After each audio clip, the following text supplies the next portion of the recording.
अस्सलाम वालेकुम। कैसे हैं आप लोग? खैरियत से हैं भाई? चलें, थोड़ा बहुत कुछ कैश फ्लो रह गया है, साथ वो एक रेशियो का सवाल भी है, उसी सवाल के अंदर डिस्कस करते हैं। वॉइस वगैरह सब क्लियर है? बता दें।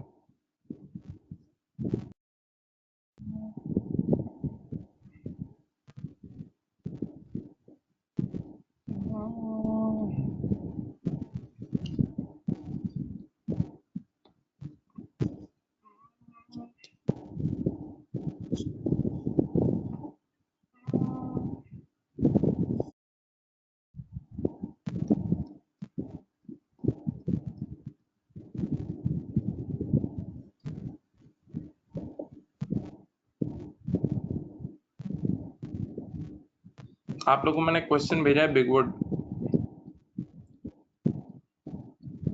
के नाम से एक सवाल आप लोगों को भेजा है, मिल गया?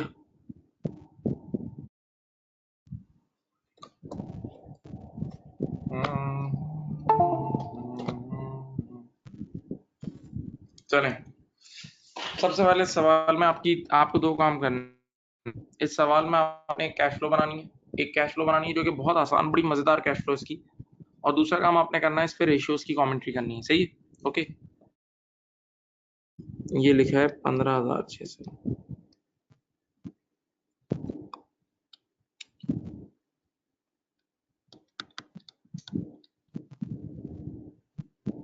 ठीक है, चलो। Bigwood is a public limited company, is a high street retailer that sells clothing and food। बेटा, इस इदारे के दो काम है, इस ऑर्गेनाइजेशन के दो काम है। एक, ये लोग कपड़े बेचते हैं, यानी कोई बुटीक्स वगैरह हैं इनके, और दूसरा इनका खाने पीने का काम है। The managing director is very disappointed with the current year's result. The company has expanded its operations and commissioned a famous designer to restyle its clothing products.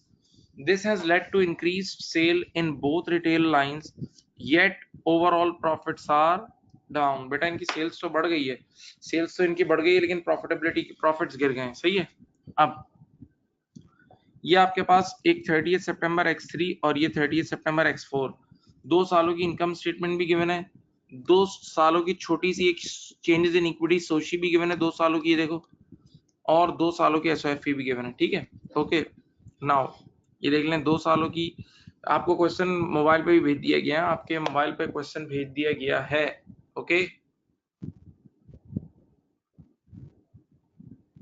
एक मिनट।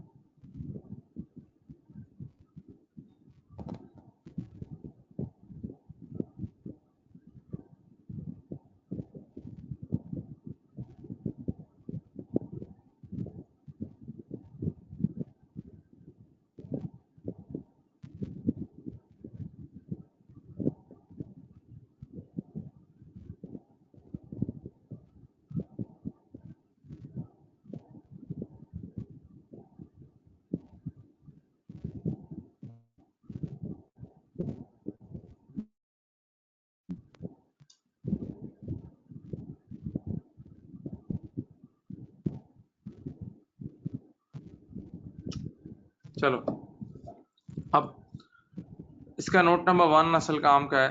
नोट नंबर 1, इसका नोट नंबर 1 ऐसा ही है जैसे अभी हमने एक सवाल किया था कोल टाउन। ऐसा सवाल था जिसमें आपने जब अपने नॉन करंट एसेट्स को डिस्पोज ऑफ किया था ना, कोल टाउन में जब आपने अपने नॉन करंट एसेट्स को डिस्पोज ऑफ किया था, कोल टाउन में आपने अपने नॉन करंट एसेट्स को डिस्पोज ऑफ किया था, तो उसमें आपको याद होगा इतना बेकार नॉन करंट एसेट था कि बिकते वक्त बजाय डिस्पोजल प्रोसीड मिलने के जेब से देने पड़े थे। बिकते वक्त बजाय डिस्पोजल प्रोसीड्स मिलने के जेब से देने पड़े थे, याद है कोल टाउन? तो इसी तरह का ये भी सवाल है, पढ़ो क्या देखें। The increase in the property, plant and equipment was due to the acquisition of 5 new stores, 5 नए stores खरीदे, and the refurbishment of some existing stores during the year. The carrying amount of fixtures is scrapped, कुछ fixtures पुराने बेचे हैं। At the refurbished store was 1.2 million, बिकने वाले दिन fixtures की NBV थी 1.2 million, 1200।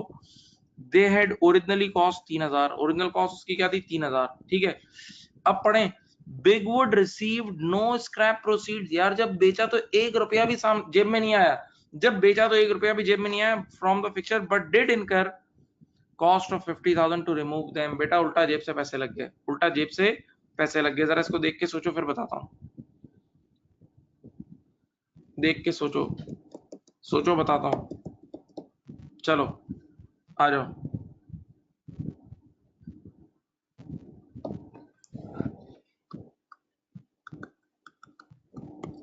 यार जो फिक्सचर्स आपने बेचे थे ना बेटा, इधर देखें, उसकी कॉस्ट थी 3000, उसकी एनबीवी थी बिकने वाले दिन, आज एनबीवी थी 1200।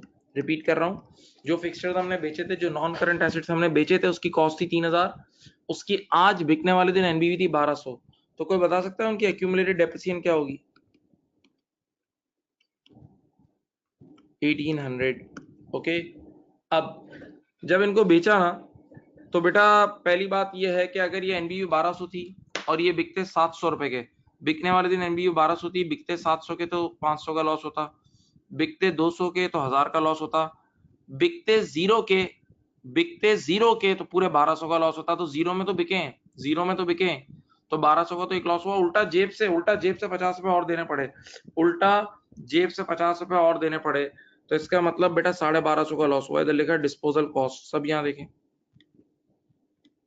50 रुपए, तो लॉस कितना हुआ है?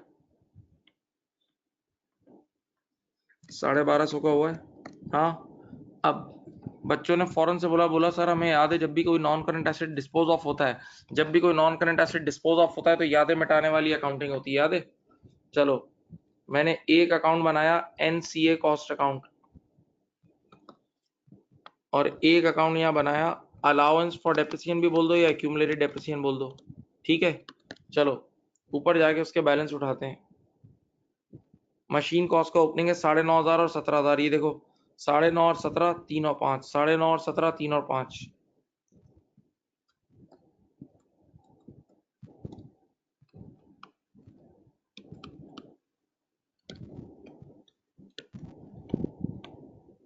सही है, ऐसा ही है।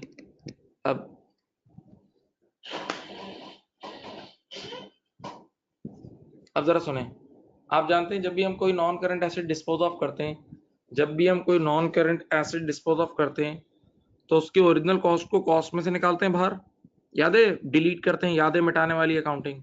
ओरिजिनल कॉस्ट को कॉस्ट से बाहर निकालते हैं और एक्यूमुलेटेड डेप्रिसिएशन को एक्यूमुलेटेड डेप्रिसिएशन से निकालते हैं। तो यहाँ लिखा मैंने,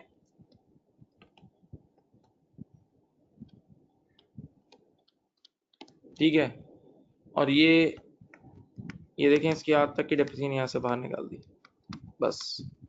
अब कुछ भी नहीं करना, पिछले सवाल में तो बहुत कुछ था, बस चुपचाप इधर देखो, ये क्लोजिंग बैलेंस और इसको ऐड करो और ये लेस करो, इन दोनों को 17 और 3 को ऐड करो और ये 9.5 को ऐड लेस करो, तो ये आ जाएगी कैश एडिशन। ये देखें, बताएं, 20 में से 9.5, ये 10,500 आ गई बैलेंसिंग। ओके। अच्छा, इन दोनों को ऐड करो, 5,000 और 1,800 को, तो 6,800 माइनस 3,000, ये आ गया तुम्हारा डेप्रिसिएशन एक्सपेंस। सही है, ये भी एक बैलेंसिंग नंबर आ गई। देख लो भाई, स्क्रीन पे देख लो, सब हो गया। इस सवाल का 90% काम हो गया है, इस सवाल का 90% काम हो चुका है।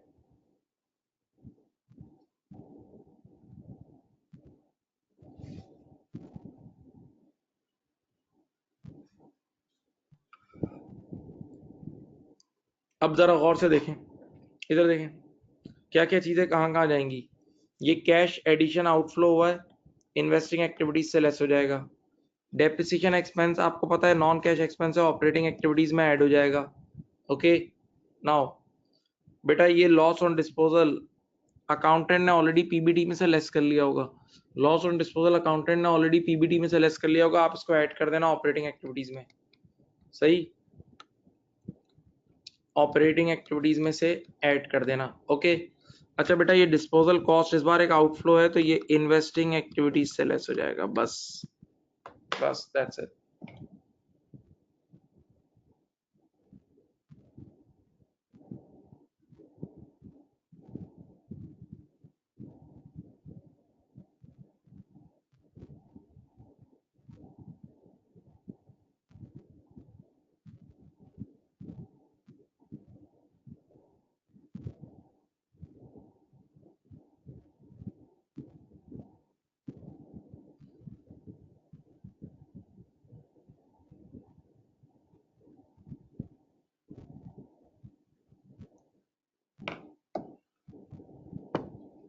सही।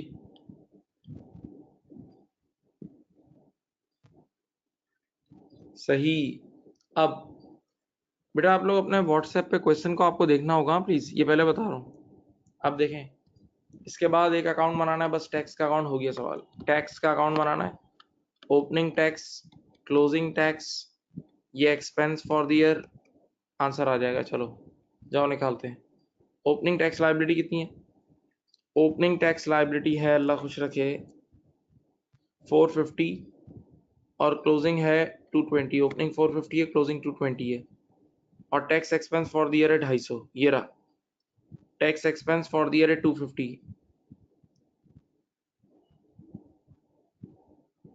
450, 220 and this is expense for the year is 250। जाके देख लें, इनकम स्टेटमेंट आपके सामने है, इनकम स्टेटमेंट आपके सामने देख लें प्लीज।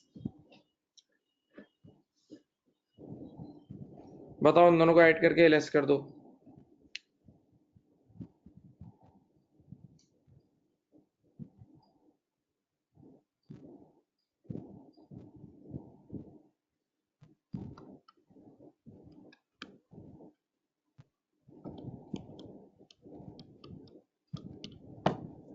टैक्स पेड आ गया 480 का, टैक्स पेड आ गया 480 का, टैक्स पेड आ गया 480 का।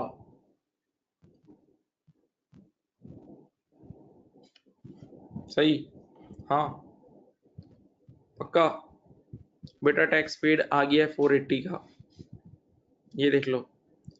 इसके अलावा आप कैश फ्लो में, इस सवाल में कोई मेजर काम नहीं है, इस सवाल की कैश फ्लो में कोई मेजर काम नहीं है।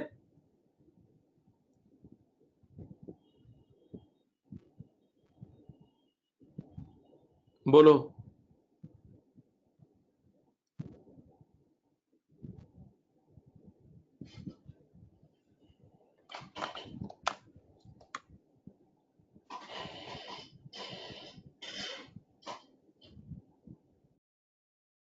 अब सुनिए, मैं यहां बना रहा हूं कैश फ्लो। क्या नाम है कंपनी का? Bigwood, Bigwood SOCF for the year ended 30th September X4। सही। चलें, अब मुझे और आप सबको एक ही काम करना है, हम सब ने क्वेश्चन को सामने रखना है। आप अपने व्हाट्सएप पे खोलें, मैं भी व्हाट्सएप पे खोल रहा हूँ, अपने सामने रखें क्वेश्चन। चलें,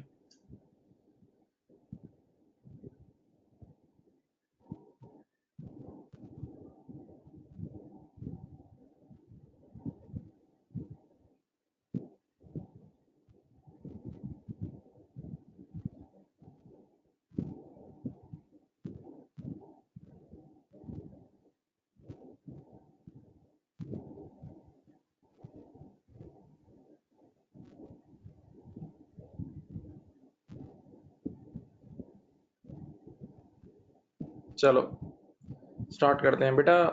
X4 का प्रॉफिट बिफोर टैक्स देखो, X4 का प्रॉफिट बिफोर टैक्स कितना है? 700 है बेटा। पीबीटी है आपके पास 700, ठीक है, हाँ नजर आ रहा है। अब एडजस्टमेंट्स, एडजस्टमेंट्स देखें। सबसे पहले डेप्रिसिएशन एक्सपेंस ऐड बैक होगा। डेप्रिसिएशन एक्सपेंस मैंने कितना कैलकुलेट करवाया था, याद है आपको? डेप्रिसिएशन एक्सपेंस मैंने निकलवाया था 3800, ये ऐड बैक हो जाएगा। मेरे प्यारे बच्चों, लॉस ऑन डिस्पोजल कितना था? लॉस ऑन डिस्पोजल था मेरे ख्याल से 1250, ठीक है। ये दो चीजें हो गई, और इस सवाल में कुछ भी नहीं है। एक होगा इंटरेस्ट एक्सपेंस, एक होगा इंटरेस्ट एक्सपेंस। सब बच्चे जरा 2004 की इनकम स्टेटमेंट में देखें, जाएं सब बच्चे 2004 वाली इनकम स्टेटमेंट में देखो कितना इंटरेस्ट एक्सपेंस है, देखो 300।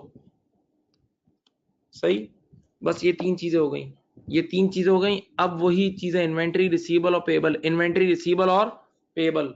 इन्वेंट्री, दो दो इन्वेंट्रीज होंगी यार, फूड और क्लोथिंग दोनों की, फूड और क्लोथिंग दोनों की होगी, तो दोनों को मिला के करेंगे, ठीक है। चलो देखो, ओपनिंग इन्वेंट्री है 1360 और 140, 1360 और 140 होता है 1500, और क्लोजिंग है 2900। इन्वेंट्री 1400 से बढ़ रही है। Increase in inventory, decrease in cash. Okay बेटा देख लो, आप लोग भी देखते रहो, मैंने फूड और क्लोथिंग की इन्वेंट्री को मिला दिया है, फूड और क्लोथिंग की इन्वेंट्री को मैंने मिला दिया और एक साथ किया है, ठीक है। अच्छा अब रिसीवेबल्स को देखें। रिसीवेबल्स बेटा पहले थे आपके पास 50 के, अब हो गए 100 रुपए के, पहले 50 के थे अब 100 रुपए के हो गए, 50 से बढ़ रहे हैं।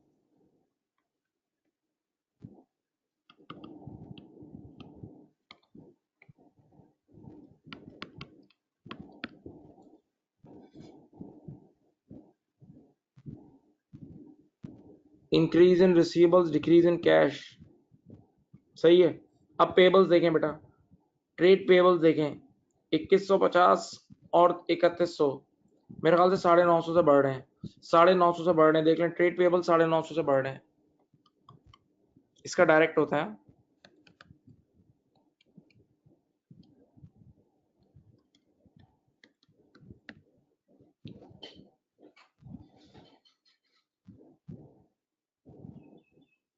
चलो बेटा इन सबको नेट करते हैं, आ जाए।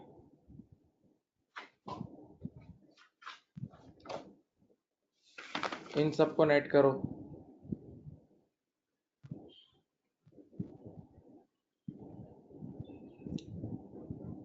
5550 ही आ जाएगा।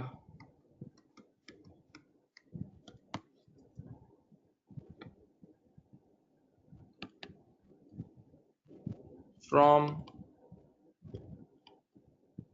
ऑपरेशंस, एक मिनट,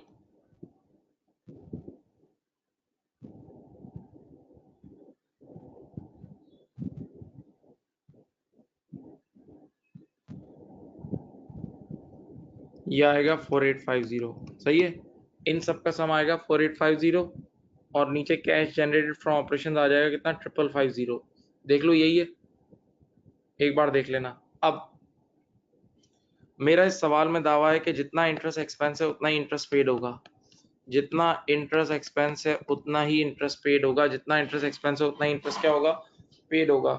क्यों बेटा, बैलेंस शीट में कोई एक्रूड इंटरेस्ट नहीं है, there is no accrued interest in the SOFP, there is no accrued interest in the SOFP, in the SOFP, सही है। तो जितना इंटरेस्ट एक्सपेंस है वही पे होगा, क्योंकि कोई एक्रूड इंटरेस्ट बैलेंस शीट में नहीं है। बेटा देख लें आप लोग, और tax paid we just calculated tax paid of 480, tax paid हमने 480 का निकाला है अभी अभी 1 मिनट पहले।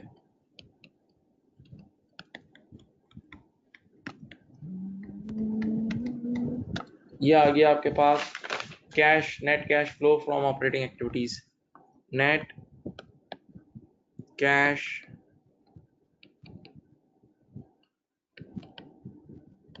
बेटा इसमें कोई मसला नहीं होना चाहिए, बहुत सिंपल सवाल था, कोई इतना मसला नहीं था। Operating activities done, operating activities done, operating activities done.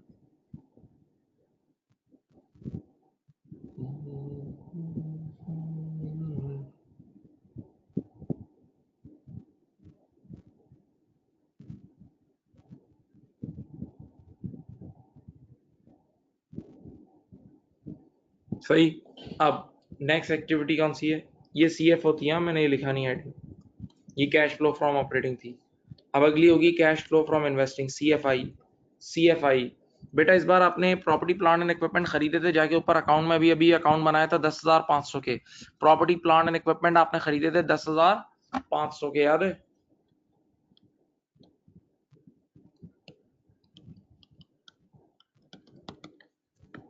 ये आउटफ्लो, और बेटा नॉन करंट एसेट बेचा था तो आपको इनफ्लो नहीं हुआ था, इस बार आउटफ्लो हुआ था। नॉन करंट एसेट बेचने से आपका आउटफ्लो हुआ था इस बार, याद है, 50 का।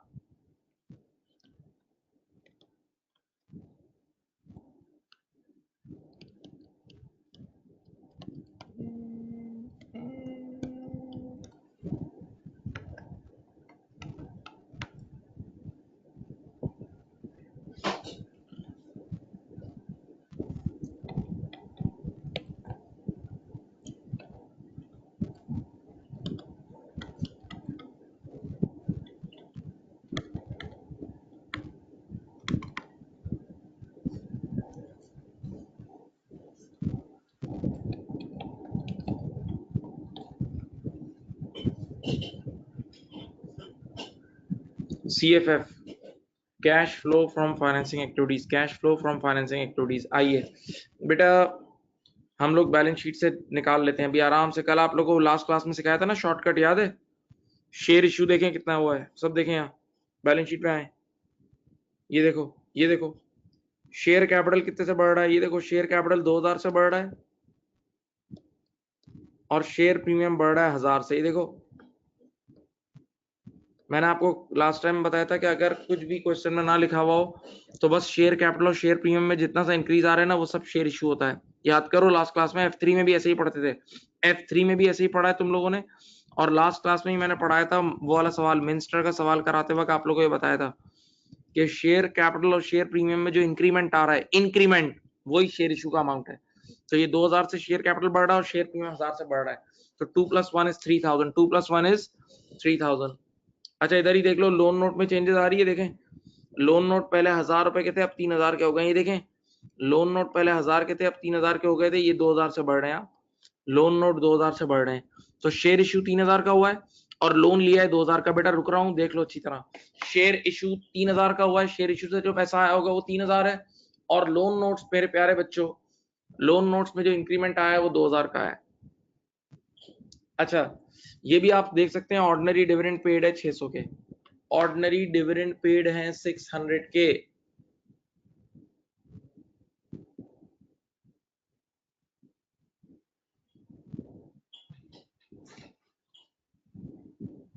सही। अब चलो मैं आपके सामने शुरू करता हूं, ये देखें, ये देखें सामने देखें, proceeds from issue of shares कितने, 3000। बेटा proceeds from issue of loan notes 2000, याद है?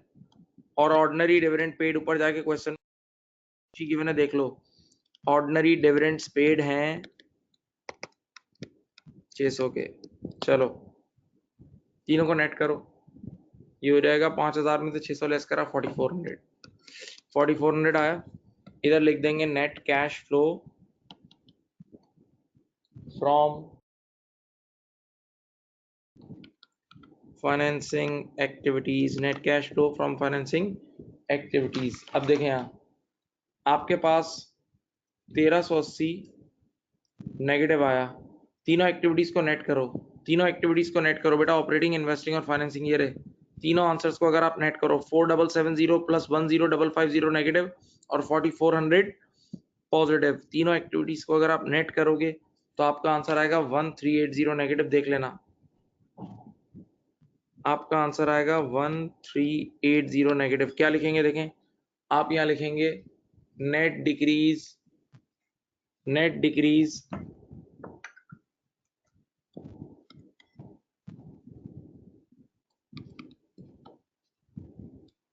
in cash and cash equivalent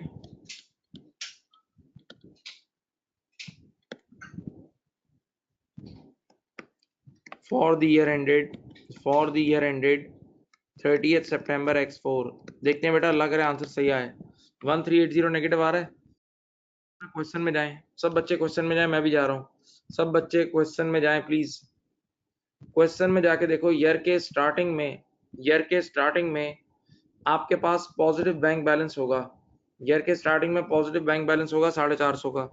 year के स्टार्टिंग में X3 करंट एसेट में जाएं, X3 के करंट एसेट में देखें पॉजिटिव बैंक बैलेंस होगा 450 का। ठीक है अब इधर देखें 450 का पॉजिटिव बैंक बैलेंस था और जो कैश फ्लो हमने अपने हाथों से बनाई वो कह रही है 1380 से पैसे कम हो गए, 450 पॉजिटिव ईयर के स्टार्टिंग में पड़े थे और जो कैश फ्लो हमने अपने हाथों से बनाई वो कह रही है 1380 से कम हो गए।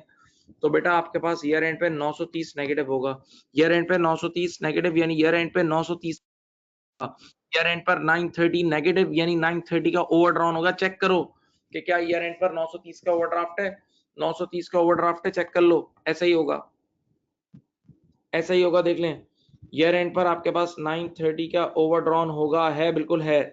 इसका मतलब ये कैश फ्लो टाई हो गई, ये कैश फ्लो टाई हो चुकी है, ये देख लो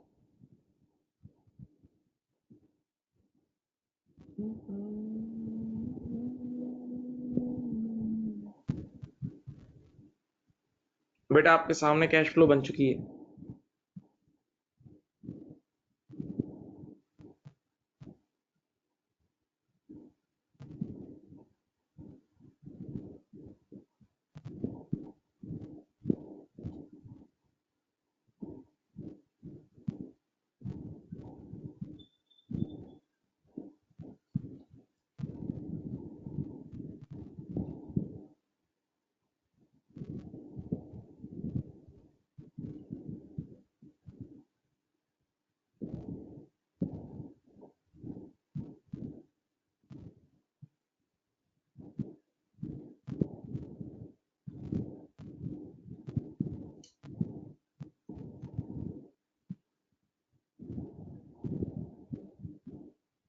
सही समझ गए?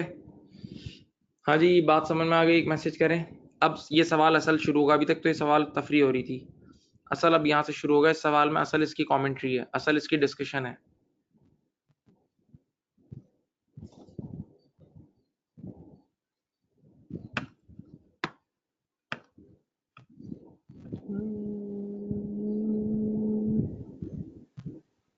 नहीं, इन्वेंट्री 1400 से इंक्रीज होगी, देख लो बेटा। इन्वेंट्री एक बच्चे ने सवाल किया 1500 से इंक्रीज होगी, नहीं बेटा 1400 से होगी, देख लो, नंबर चेक कर लो।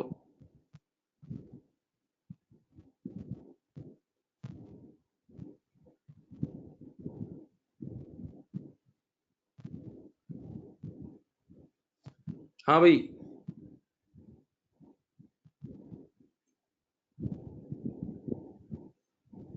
भाई बाकी लोगों को समझ में आया नहीं आया बता दो यार प्लीज।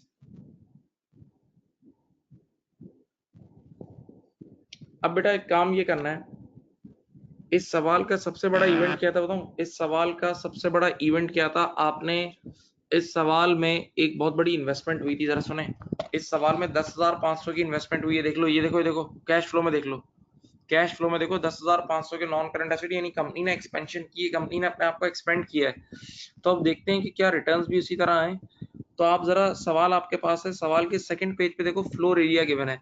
मैंने आपको पिक्चर्स भेजी हैं, उसके सेकंड पेज पे दिखाता हूँ। यहाँ देखो फ्लोर एरिया का इंक्रीमेंट गिवन है, देखो ये रहा, ये रहा, ये रहा कि फ्लोर एरिया पहले कितना था, 35, अब 48 हो गया, इसका इसका 5 से 6 हो गया और टोटल में भी आ गया।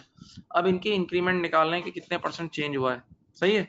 तो मैं अब पहले कुछ वर्किंग कर रहा हूँ, पहले मैं कुछ वर्किंग कर रहा हूँ, और उसके बाद मैं आपको फिर कमेंट्री बताता हूँ किस तरह करेंगे, ठीक है। एक एक करके बात समझाता हूँ। देखें, हमें फ्लोर एरिया का परसेंटेज चेंज निकालना होगा, हमें फ्लोर एरिया का परसेंटेज चेंज निकालना होगा, और साथ साथ सेल्स का भी। ये देखो सेल्स, ये रही सेल्स, ये देखें सेल्स।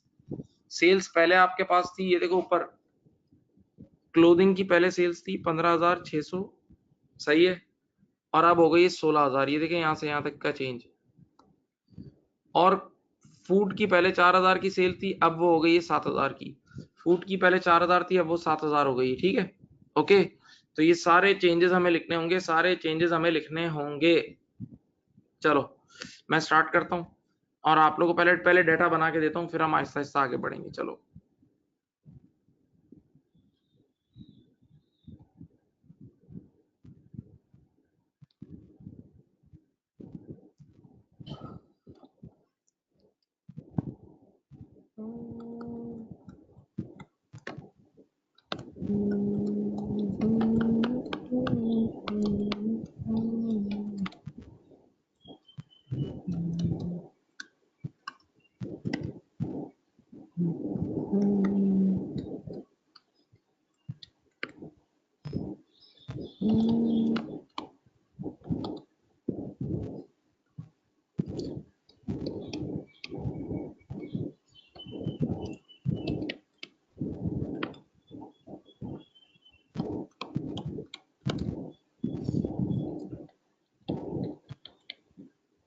पहले बेटा इंडिविजुअल फ्लोर एरियाज भी लिख दिया और टोटल भी लिख दिया, टोटल है।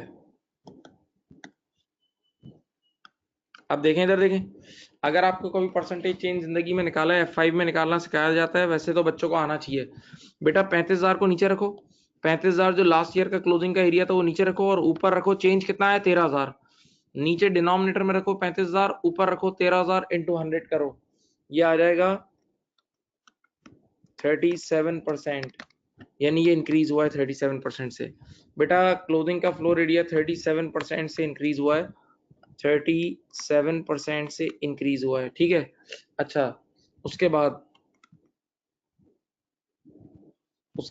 20% से फूड का फ्लोर एरिया बढ़ा है, 20% से फूड का फ्लोर एरिया बढ़ा है। बेटा 5,000 से 6,000 हुआ है, 5,000 से 6,000 हुआ है, तो कितना हो गया 1000, 1000 डिवाइड बाय 5,000 इंटू 100, ये 20% है, ये 20% इंक्रीज हुआ है, ठीक है। चलो अब बताएं, ये टोटल फ्लोर एरिया को भी देख लेते हैं। डिनोमिनेटर में 40 रखो और न्यूमरेटर में रखो 14,000, डिनोमिनेटर में 40 रखो, न्यूमरेटर में रखो 14,000, तो ये हो जाएगा 35% का इंक्रीज, ठीक है। ये फ्लोर एरिया का चेंज निकाल लिया, फ्लोर एरिया का चेंज निकाल लिया, फ्लोर एरिया का चेंज निकाल लिया। अब आओ सेल्स भी तुम्हारे सामने रखता हूँ, सेल्स का चेंज निकाल के दिखाता हूँ तुम्हें। देखो सेल्स, ये है X3, ये है X4,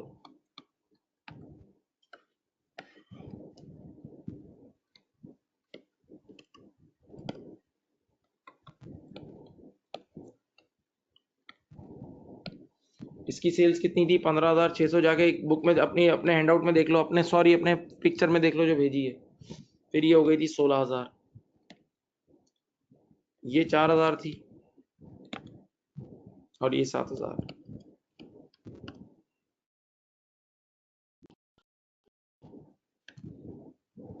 और ये 23,000 टोटल में आ गई। अब इंडिविजुअली और सारा करते हैं, हाँ सही है।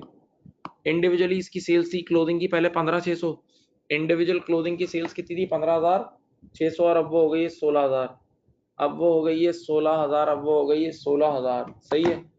तो 2.5% का चेंज आया है, 2.5% का इंक्रीमेंट आया है। 15,600 को नीचे रखना, ऊपर रखना 400 रुपए को, 15,600 को नीचे रखना, ऊपर रखना 400 को, इंटू 100 करना, आंसर आ जाएगा ये। अच्छा, फूड का जरा परसेंटेज चेंज ऑफ सेल निकालते हैं। डिनोमिनेटर में रखना 4,000 और न्यूमरेटर में रखना 3,000, इंटू 100 करना।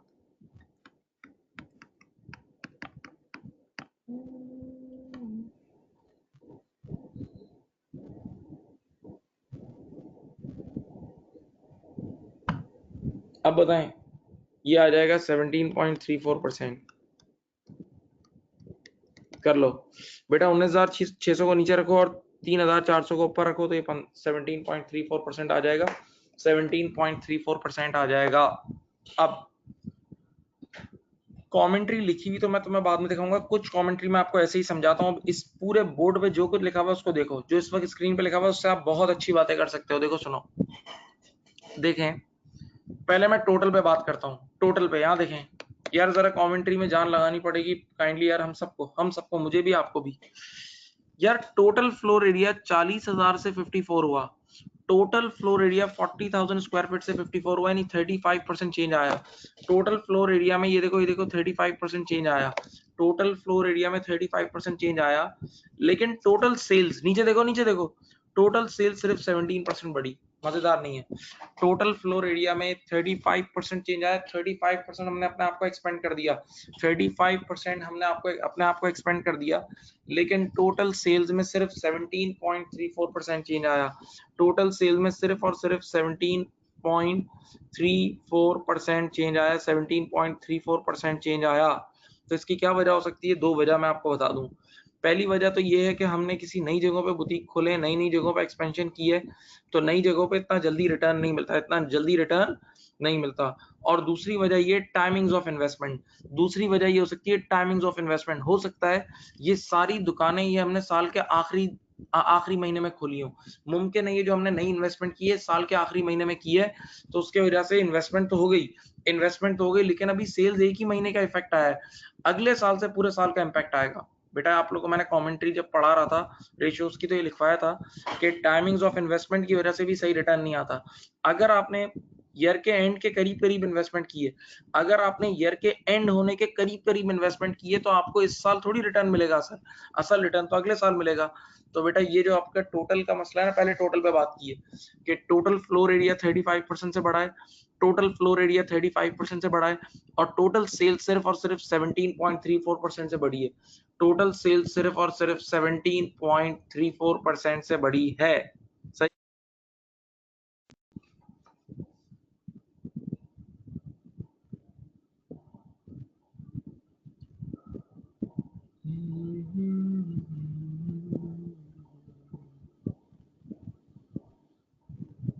अब हमने कहा हम इसको डिग डाउन करते हैं, जरा डिग डाउन करते हैं, देखें डिग डाउन शुरू करते हैं। अब देखें हमने देखा कि क्लोथिंग का, अब एक एक प्रोडक्ट वाइज करते हैं, सही है। क्लोथिंग का फ्लोर एरिया कितना, क्लोथिंग का फ्लोर एरिया बढ़ा है 37% से, लेकिन क्लोथिंग की सेल सिर्फ 2.5% से बढ़ी है। देखो इन दोनों को, क्लोथिंग का फ्लोर एरिया 37% यानी एक्सपेंशन की इंतहा कर दी, एक्सपेंशन की इंतहा कर दी, लेकिन इसकी सेल्स क्लोथिंग की सिर्फ और सिर्फ 2.5% बढ़ी है। हाँ, इसका मतलब क्लोथिंग में मजा नहीं है, क्लोथिंग में मजा। जबकि इधर आओ, फूड का हमने फ्लोर एरिया सिर्फ 20% से बढ़ाया, फूड का फ्लोर एरिया सिर्फ 20% से बढ़ाया, जबकि उसकी सेल्स एकदम 75% बढ़ गई। फूड का फ्लोर एरिया सिर्फ 20% से बढ़ा, जबकि उसकी सेल्स 75% बढ़ गई। तो आप बोलोगे शायद डायरेक्टर ने गलती कर दी है, डायरेक्टर ने मेजर इन्वेस्टमेंट कर दी है क्लोथिंग में, क्लोथिंग को बेतहाशा बढ़ाया लेकिन उस पर रिटर्न नहीं मिला, जबकि फूड को थोड़ा सा बढ़ाया, फूड को सिर्फ 20% बढ़ाया और 75% का रिटर्न मिल गया, 75% का रिटर्न मिल गया, 75% का रिटर्न मिल गया, 75% मिल गया। ओके, हाँ। तो इसका मतलब शायद इनको फूड में डायरेक्टर ने गलती ये कर दी है, शायद इनको फूड में ज्यादा इन्वेस्टमेंट करनी चाहिए थी, इन्होंने क्लोथिंग में कर दी। एक और वजह भी इसकी होती है, वो भी एक बड़ा एडवांस बात है कि फूड हो सकता है छोटी साइज का हो, तो छोटी साइज की जो चीज होती है ना, उनमें परसेंटेज रिटर्न हमें हमेशा ज्यादा नजर आ रहा होता है। एक चीज जब छोटी साइज की होगी तो उसका डिनोमिनेटर बहुत छोटा होगा, तो न्यूमरेटर जरा सा भी बढ़ेगा तो एकदम परसेंटेज चेंज ज्यादा नजर आएगा, एकदम परसेंटेज चेंज ज्यादा नजर आएगा।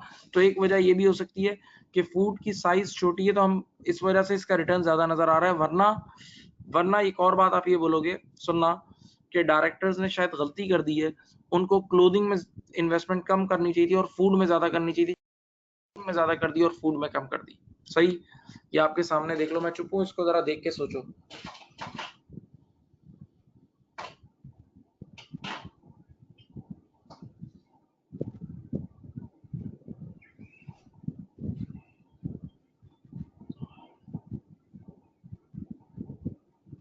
हाँ जी, हाँ जी।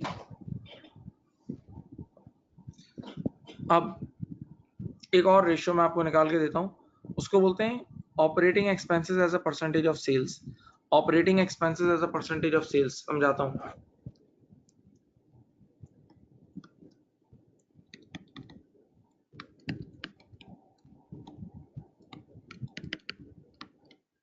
इसका फॉर्मूला होता है, ऊपर आते हैं ऑपरेटिंग एक्सपेंसेस, नीचे आती है सेल्स इनटू 100। ये मैं 2003 के लिए भी निकाल देता हूँ और 2004 के लिए भी निकाल देता हूँ। एक मिनट बताएं, 2003 में ऑपरेटिंग एक्सपेंसेस, जाके इनकम स्टेटमेंट में जाओ, इनकम स्टेटमेंट में जाओ, बात मानो, क्वेश्चन में जाओ, 2003 के ऑपरेटिंग एक्सपेंसेस है 1900 और टोटल सेल्स है 19,600।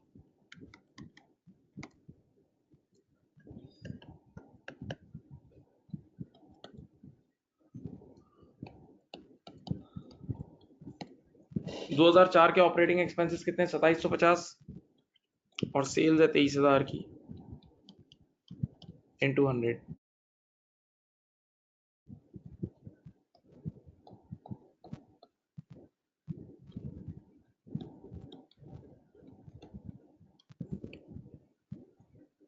देख लें। अच्छा, ये रेशियो की मैं पहले जरा एक छोटी सी इंपॉर्टेंस बता दूं। बेटा हर इदारा, ये डिफरेंट इदारे ही काम करते हैं कि अपने एक्सपेंसेस को ऊपर रखते हैं, नीचे अपनी सेलिंग प्राइस को रखते हैं, इनटू 100 करते हैं, ताकि हर एक्सपेंस की सेंसिटिविटी पता लगे, हर एक्सपेंस की इंपॉर्टेंस पता लगे। सुनो, लेटेस्ट से हमारा इंस्टीट्यूट है, हमने क्या करा, जो बच्चों से फीस आती है, जो बच्चों से फीस आती है वो हमारा रेवेन्यू है, जो बच्चों से फीस आती है वो हमारा क्या है, रेवेन्यू है। तो बच्चों से मिलने वाली फीस बच्चों से मिलने वाली फीस हमने डिनोमिनेटर में रखी और एक एक बच्चे पे जो फोटोकॉपिंग कॉस्ट लगती है वो ऊपर रखी। फोटोकॉपिंग कॉस्ट बच्चों पे जो लगती है वो ऊपर रखी, नीचे फीस रखी, इंटू 100 करा तो आंसर आया 0.02% या 0.2%। तो मैंने कहा यार अब फोटोकॉपिंग कॉस्ट तो हमारी इतनी माइन्यूट है, ये हमारे लिए कोई खतरनाक चीज नहीं है, ये हमारे लिए कोई खतरनाक चीज नहीं है, ये हमारे लिए कोई खतरनाक चीज नहीं है, ये हमारे लिए कोई खतरनाक चीज नहीं है। ओके, अब बात सुने, क्या देखें।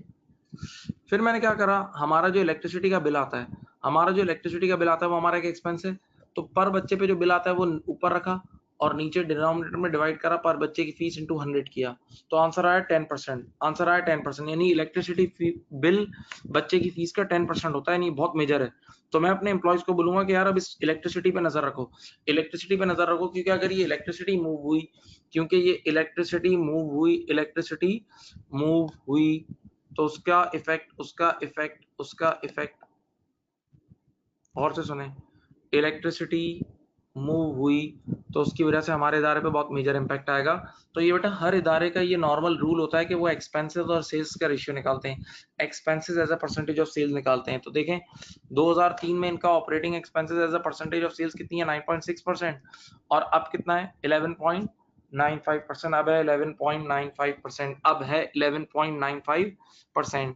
तो आप क्या बोलोगे कि ऑपरेटिंग एक्सपेंसेस आपके बढ़ गए हैं, operating expenses as compare to sales बढ़ गए हैं, दैट मींस कंपनी की ऑपरेटिंग कॉस्ट कंट्रोल में नहीं है, कंपनी की ऑपरेटिंग कॉस्ट कंट्रोल में नहीं है। या फिर एक और बात भी बोलते हैं कि जब इदारा एक्सपेंशन की फेज में होता है ना, जब इदारा एक्सपेंशन के फेज में होता है तो कई बार कुछ एबनॉर्मल कॉस्ट या एबनॉर्मल लॉसेस भी लग रहे होते हैं, तो हो सकता है ये वजह हो, इस वजह से ये बढ़ गया है। तो operating expenses as a percentage of sales भी बढ़ रहे हैं, operating expenses as a percentage of sales भी बढ़ रहे हैं। ओके, सही।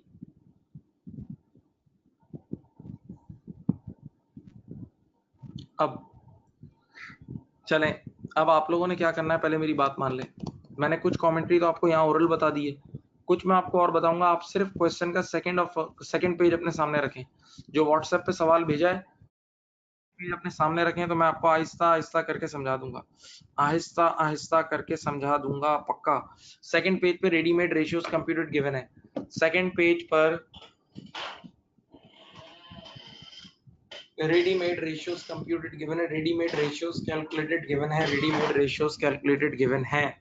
ओके, देख लें उसको एक नजर।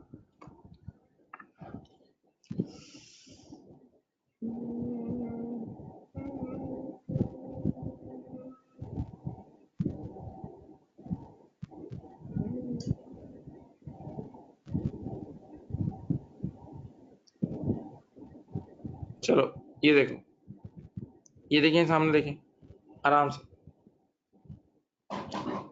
आपके पास क्वेश्चन मौजूद है।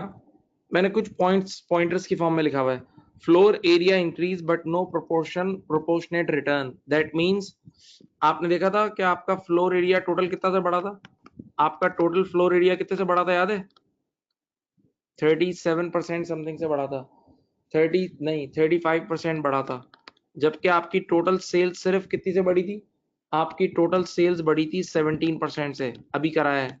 तो इसका मतलब वो रिटर्न नहीं आया, वो रिटर्न नहीं आया। अब अगर आप गौर करें तो कंपनी को इन्वेस्टमेंट करनी चाहिए थी किसमें, क्लोथिंग में, लेकिन कंपनी ने किसमें की है, फूड में। देखो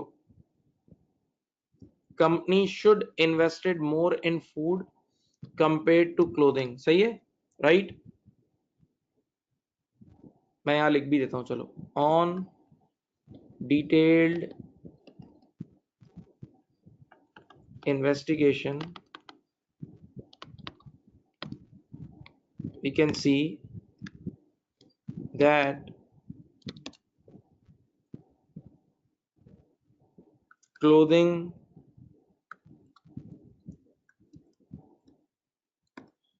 floor area, ये देखो, increased by 37%, but clothing sales just increased by कितने परसेंट से बढ़ी थी, 2.5%, सही है। On the other hand on the other hand यहाँ देखें, food floor area just increased by 20% and food sales increased by 75%। ऐसा ही है, याद है? अभी देखा था। तो आपने ये चीज लिख के भी उनको बतानी है, आपने ये चीज लिख के भी उनको बतानी है कि फिर आपने बोलना है company should have invested more in food as compare to clothing, as compare to clothing. पक्का ये नजर आ रहा है? बेटे जरा जागते रहे आप प्लीज, एनर्जी लगानी है आप लोगों ने, ऐसे नहीं होगा काम। अब ये वही है जो ऊपर मैंने पढ़ा है ना, उसी को मैंने लिख दिया है। अब जरा सब बच्चे एक साथ बोल रहा हूँ, सब हजरात एक साथ क्वेश्चन पे जाएं, क्वेश्चन के सेकंड पेज पे।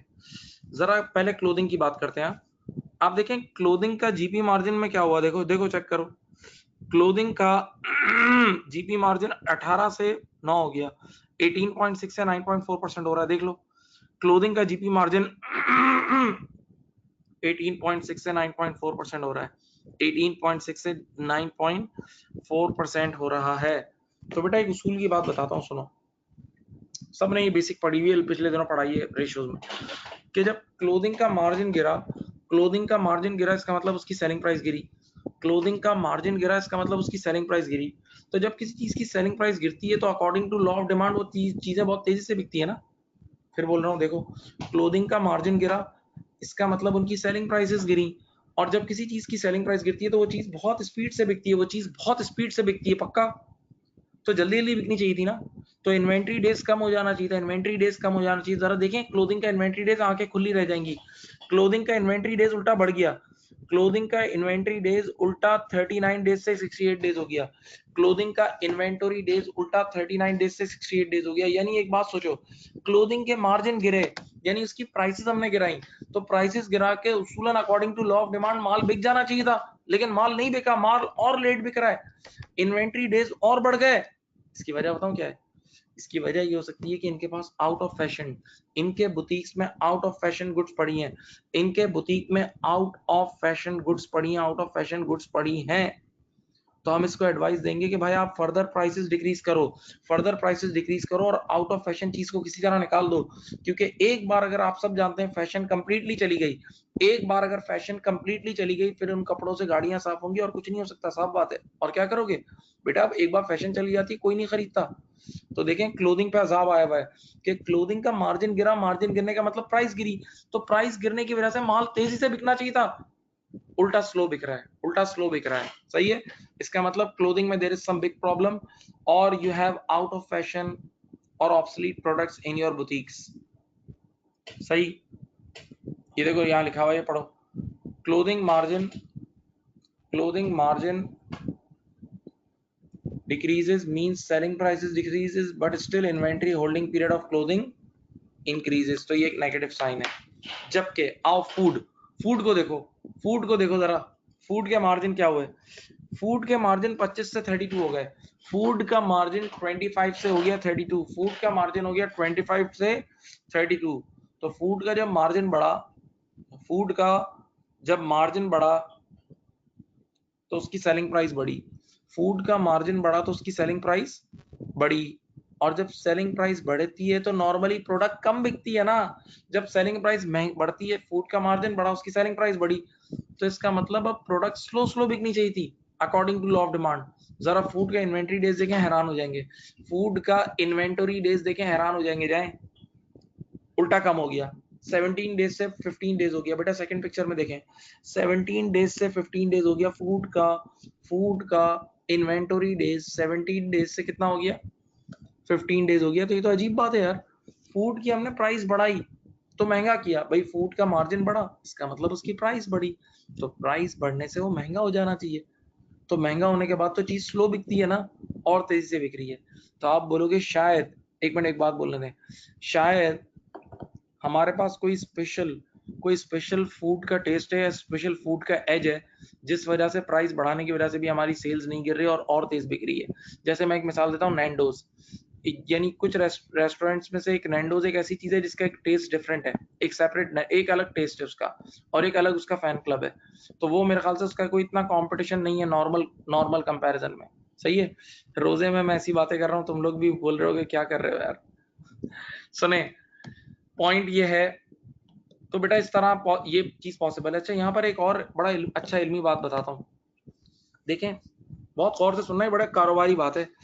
पहले मुझे ये बताओ, तुम लोग शर्ट्स ज्यादा खरीदते हो या फूड ज्यादा खरीदते हो? शर्ट यानी आप लोग शॉपिंग ज्यादा करने जाते हो अपनी क्लोथिंग की, या खाना ज्यादा खरीदते हो, खाना ज्यादा खाते हो? ऑब्वियस सी बात है, खाना ज्यादा खाते हो। क्यों? अल्लाह ताला ने आपको एक ऐसी मशीन दी है कि दिन में 3 बार तो आप लोग ऑफिशियल खाते हो, और अनऑफिशियल जो खाते हो वो सब जानते हैं कितना खाते हैं हम लोग। सही है। तो हमारी फूड की कंजम्पशन ज्यादा है। कपड़े तो हम कभी 2 महीने में एक शर्ट ले ली, 3 महीने में एक ले ली, वो तो एक ओकेजनली हम शॉपिंग करते हैं। सही है। तो अब आप यूं सोचें, जो क्लोथिंग का बिजनेस करने वाले हैं, जो क्लोथिंग का बिजनेस करने वाले हैं, वो ज्यादा यूनिट्स नहीं बेच पाते होंगे, क्योंकि क्लोथिंग की एक लिमिटेड डिमांड है, क्लोथिंग की एक लिमिटेड डिमांड है। लेकिन खाने पीने का काम तो अनलिमिटेड बिकता है। खाने पीने के काम में अनलिमिटेड बिकता है। तो अब देखो मार्केट में तरतीब क्या है, मार्केट में कमाते कैसे हैं। क्लोथिंग के काम में जब यूनिट्स कम बिकते हैं, क्लोथिंग के काम में जब यूनिट्स कम बिकते हैं, तो पर यूनिट, तवज्जो, पर यूनिट प्रॉफिट ज्यादा लिया जाता है, ताकि हम कमा लें, क्योंकि क्वांटिटी कम बिक रही है तो पर यूनिट प्रॉफिट ज्यादा चाहिए, तभी तो दुकान का खर्चा निकलेगा। लेकिन फूड के काम में जब क्वांटिटी बहुत सारी बिकती है, तो पर यूनिट प्रॉफिट कम हो, यानी लो मार्जिन हो, तो भी गुजारा हो जाता है, क्योंकि क्वांटिटी होती है यार। नहीं समझे बेटा? फूड का काम करने वाला जब क्वांटिटी में माल बेचता है, तो अगर वो पर यूनिट प्रॉफिट कम भी लेगा, तो ओवरऑल तो वो कमा लेगा ना, मल्टीप्लाई करके। जबकि क्लोथिंग के काम में जब ये नंबर ऑफ यूनिट्स कम बिकते हैं, जब नंबर ऑफ यूनिट्स कम बिकते हैं, तो पर यूनिट प्रॉफिट ज्यादा चाहिए। सही है। जबकि इस सवाल में उल्टा है, इस सवाल में क्लोथिंग के मार्जिन उल्टा गिर रहे हैं, जो कि बढ़ने चाहिए, जबकि फूड के मार्जिन बढ़ रहे हैं, जो कि गिरने चाहिए, क्योंकि फूड एक ऐसी चीज है जो क्वांटिटी में बिकती है। तो इनका फूड इतना जबरदस्त चल रहा है। नहीं समझे? मैंने हर बात यहाँ लिखी हुई नहीं है, कुछ ओरल भी बता रहा हूँ। हर बात यहाँ लिखी हुई नहीं है, कुछ ओरल भी बता रहा हूँ, ऐसे ही अपना चीजें ऐड कर रहा हूँ। अच्छा, एक और बात भी यहाँ आती है, देखो सुनो, कि फूड जो है ना, तवज्जो सुने, फूड जो है ना, बात सुनो, food is a perishable good, food is a perishable good, पता है? तो पेरिशेबल गुड्स के बिजनेस में इन्वेंट्री डेज का कम होना बिजनेस का दिल है, बिजनेस के लिए मस्ट है, और ये अच्छी बात है।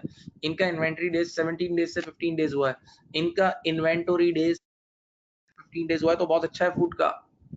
हाँ, तो देखें, अब यहाँ पहले मैंने कुछ लिख दिया है, food margin increases means selling price increases, but still inventory days decreases means we an age in food. हमारे पास कोई स्पेशल फूड है, ये देखें, ये पढ़ें, फूड वाली कमेंट्री यहाँ से यहाँ तक पढ़ें पूरी वापस।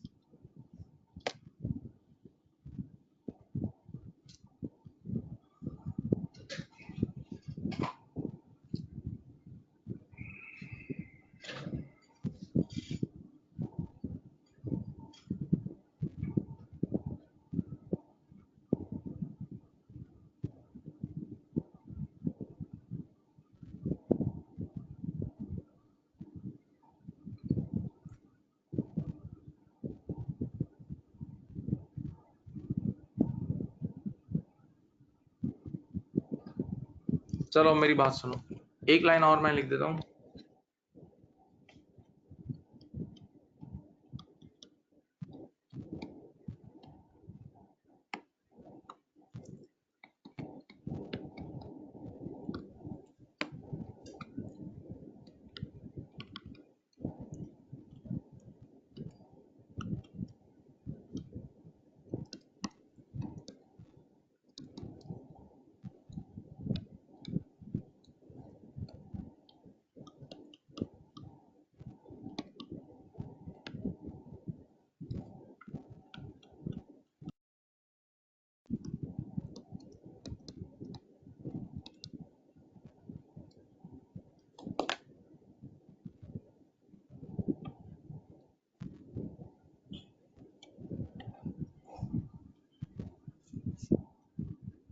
सही।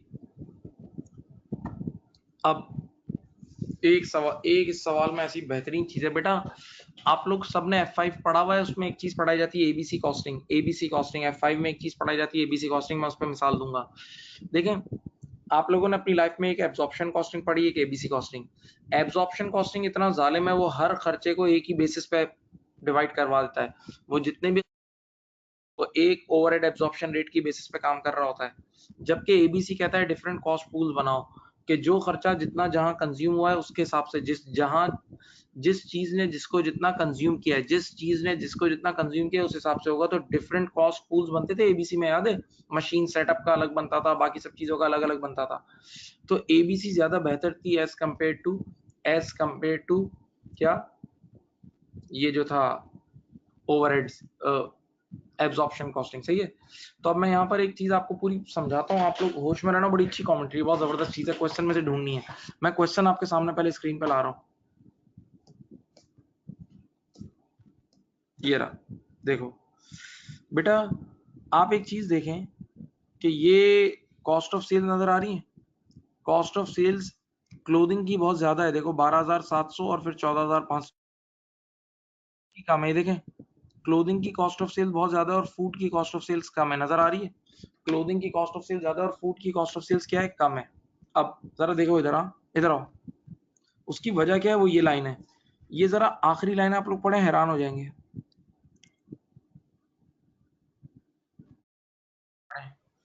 बेटा इस सवाल में जितनी भी कंपनी की टोटल डेप्रिसिएशन थी, जितनी भी फैक्ट्री की, जितनी भी चीजों की डेप्रिसिएशन थी, सुनो, वो सारी की सारी डेप्रिसिएशन इन दोनों पे अपॉर्शन होती थी, फूड और क्लोथिंग के ऊपर। फूड और क्लोथिंग पे वो डेप्रिसिएशन अपॉर्शन होती थी on the basis of floor area. जितना भी टोटल डेप्रिसिएशन एक्सपेंस था, वो सब का सब फ्लोर एरिया की बेसिस पे अपॉर्शन होता था। जितना भी डेप्रिसिएशन एक्सपेंस था, वो सब का सब फ्लोर एरिया की बेसिस पे अपॉर्शन होता था। और अब आंखें खोल के इधर देखो, ये 2004 की बात कर रहा हूं मैं। ये रहा 2004 में टोटल फ्लोर एरिया कितना है? 2004 में टोटल फ्लोर एरिया देखो कितना है, 54, जिसमें से फूड का है 6000 और क्लोथिंग का बेचारे का 48 है। 2004 में बेटा जरा एनर्जी दें, प्लीज एनर्जी दें। 2004 में टोटल फ्लोर एरिया कितना है? 54। टोटल फ्लोर एरिया है 54, जिसमें से फूड का है 6000 और क्लोथिंग का है कितना? 48,000। क्लोथिंग का है 48,000, क्लोथिंग का है 48,000। हाँ, अब बताओ यार, क्लोथिंग का फ्लोर एरिया तो बहुत ज्यादा है, ऑलमोस्ट 85-90% है, और फूड का फ्लोर एरिया इतना सा है। और उसने ऊपर लिखा है कि जो भी डेप्रिसिएशन अपॉर्शन हुई है, उसने ऊपर क्लियर कट लिखा है कि जो भी डेप्रिसिएशन अपॉर्शन हुई है, जो भी डेप्रिसिएशन अपॉर्शन हुई है, वो फ्लोर एरिया की बेसिस पे हुई है। जो भी डेप्रिसिएशन अपॉर्शन हुई है, वो फ्लोर एरिया की बेसिस पे हुई है, फ्लोर एरिया की बेसिस पे हुई है। तो सीधी सी बात है, आंखें खोल के देख लो, क्लोथिंग का फ्लोर एरिया ज्यादा है तो ज्यादा डेप्रिसिएशन क्लोथिंग को दी गई होगी। क्लोथिंग का फ्लोर एरिया ज्यादा है तो ज्यादा डेप्रिसिएशन क्लोथिंग को गई होगी। हाँ हाँ, तो ऑटोमेटिकली क्लोथिंग की बेचारे की कॉस्ट ऑफ सेल ज्यादा होगी। इसी वजह से क्लोथिंग की परफॉर्मेंस गिरी हुई नजर आ रही है, इसी वजह से क्लोथिंग की परफॉर्मेंस गिरी हुई नजर आ रही है। सही है। And this is literally unfair, this is वाकई अनफेयर, बहुत बड़ा अनफेयर है। बच्चे ने कहा क्यों? बेटा देखो, ज्यादा फ्लोर एरिया क्लोथिंग का था तो ज्यादा डेप्रिसिएशन क्लोथिंग की है, जबकि उसूलन ये तरीका मुनासिब नहीं है। अब मैं तुम लोग सबसे एक तुम लोग को इनविटेशन दे रहा हूँ, जहां बैठे हो आंखें बंद करके एक चीज सोचो, अपने आंखें बंद करके एक बुटीक सोचो, क्लोथिंग के बुटीक्स होते ना, एक बुटीक सोचो, एक बुटीक सोचो, और आंखें बंद करके एक खाने पीने की दुकान सोचो। आंखें बंद करके सब सोचो, एक बुटीक सोचो और एक खाने पीने की दुकान सोचो। बताओ बुटीक के अंदर क्या होते हैं? हैंगर्स होते हैं, शेल्फ्स होते हैं, ये चीजें होती हैं। और खाने पीने की दुकान में मशीनरीज होती हैं, फ्रिजेस होते हैं और ये सारी चीजें होती हैं, कूलिंग आइटम्स। और ये आप मुझे ईमानदारी से बताएं शेल्फ्स और ये जो हैंगर्स वगैरह और ये जो फर्नीचर वगैरह होता है, वो तेजी से डेप्रिशिएट होता है या मशीन्स तेजी से डेप्रिशिएट होती हैं? तो आपका दिल कहेगा कि मशीन एक इलेक्ट्रॉनिक आइटम है, वो जल्दी डेप्रिशिएट होती है। तो फूड की दुकान में जो चीजें हैं वो जल्दी डेप्रिशिएट होती हैं एज कंपेयर टू क्लोथिंग की दुकान। तो उसूलन फूड को ज्यादा डेप्रिसिएशन मिलनी चाहिए थी, लेकिन इन जालिमों ने क्लोथिंग को ज्यादा डेप्रिसिएशन दे दी, क्योंकि इन्होंने बेस यूज की क्लोथिंग, इन्होंने बेस यूज की फ्लोर एरिया, क्या यूज की? और इन्होंने हर खर्चे को फ्लोर एरिया की बेसिस पे अपॉर्शन कर दिया, जैसे ओवरहेड्स एब्जॉर्प्शन कॉस्टिंग करवाता था, एब्जॉर्प्शन कॉस्टिंग, जबकि इनको जरा डिटेल्ड बेसिस यूज करनी चाहिए थी तो ज्यादा सही, ज्यादा फेयर डिस्ट्रीब्यूशन होता। नहीं समझ में आया भाई? बेटा इन जालिमों ने पूरी की पूरी डेप्रिसिएशन फ्लोर एरिया की बेसिस पे कर दी, और फ्लोर एरिया क्लोथिंग का ज्यादा था तो उस बेचारे को ज्यादा मिल गई। नहीं समझे? ये पॉइंट समझ में आया तो मैसेज करो। चलो, ये पॉइंट समझ में आया तो मैसेज करो।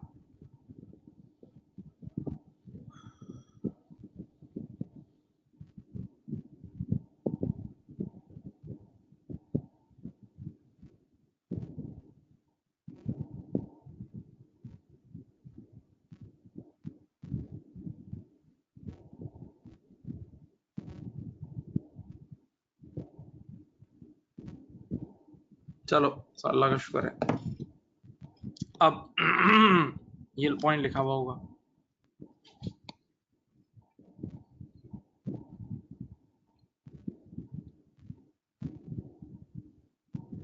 ये देखें, depreciation is important, is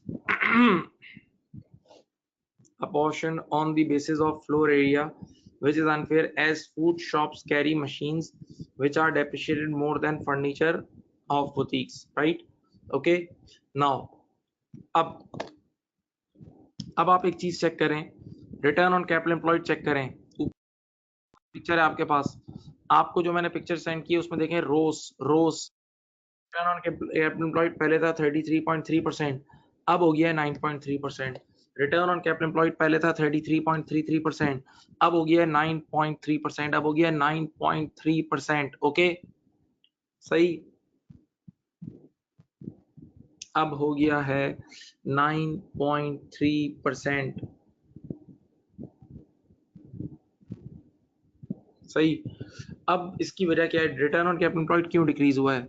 बेटा आप लोगों को मैंने बताया था, जब मैंने रोज पढ़ाया था पक्का, मैंने जब रेशियोज की पहली क्लास ली थी तो उसमें मैंने कहा था जब आप नई इन्वेस्टमेंट करते हो ना, जब आप नई इन्वेस्टमेंट करते हो तो सोचो, एक मिनट, ये रोस है, ये रोस है, ये इसका डिनोमिनेटर होता है, ये न्यूमरेटर होता है।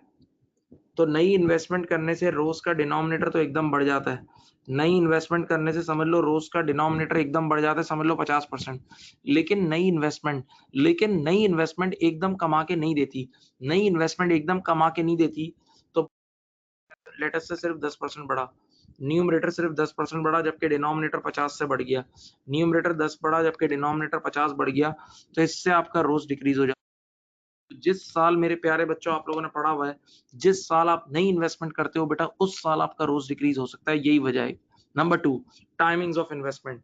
नंबर 2, टाइमिंग्स ऑफ इन्वेस्टमेंट, याद है? Timings of investment, timings of investment, timings of investment, timings of investment क्या है?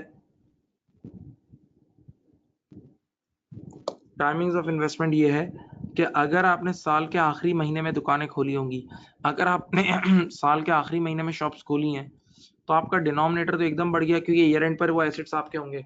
आपका डिनोमिनेटर एकदम बढ़ गया क्योंकि ईयर एंड पर तो वो एसेट्स आपके होंगे।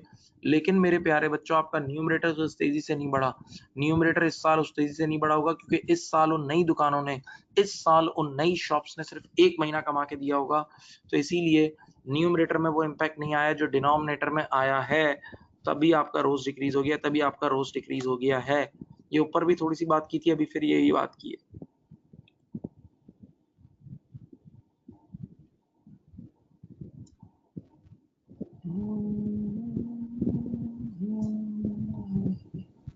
अच्छा, अब ऑल्सो ऑपरेटिंग एक्सपेंसेस, मैंने सामने और उस पर बात भी कर रहा हूँ।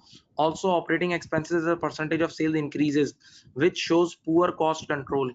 हमारा कॉस्ट कंट्रोल इतना अच्छा नहीं है, एक्सपेंसेस हमारे आउट ऑफ ऑर्डर हो रहे हैं। या एक और वजह भी मैंने बताई थी कि जिस साल कंपनी एक्सपेंशन के फेज में होती है, शिफ्टिंग के फेज में होती है, तो उस साल कुछ ना कुछ एबनॉर्मल कॉस्ट लग रही होती है, उस साल कुछ ना कुछ एबनॉर्मल कॉस्ट लग रही होती है। हाँ, तो ऐसी सूरत हाल में आपके सम वन ऑफ, ये वन ऑफ है, हाँ भाई, वन ऑफ है ये, ठीक है, cost at the time of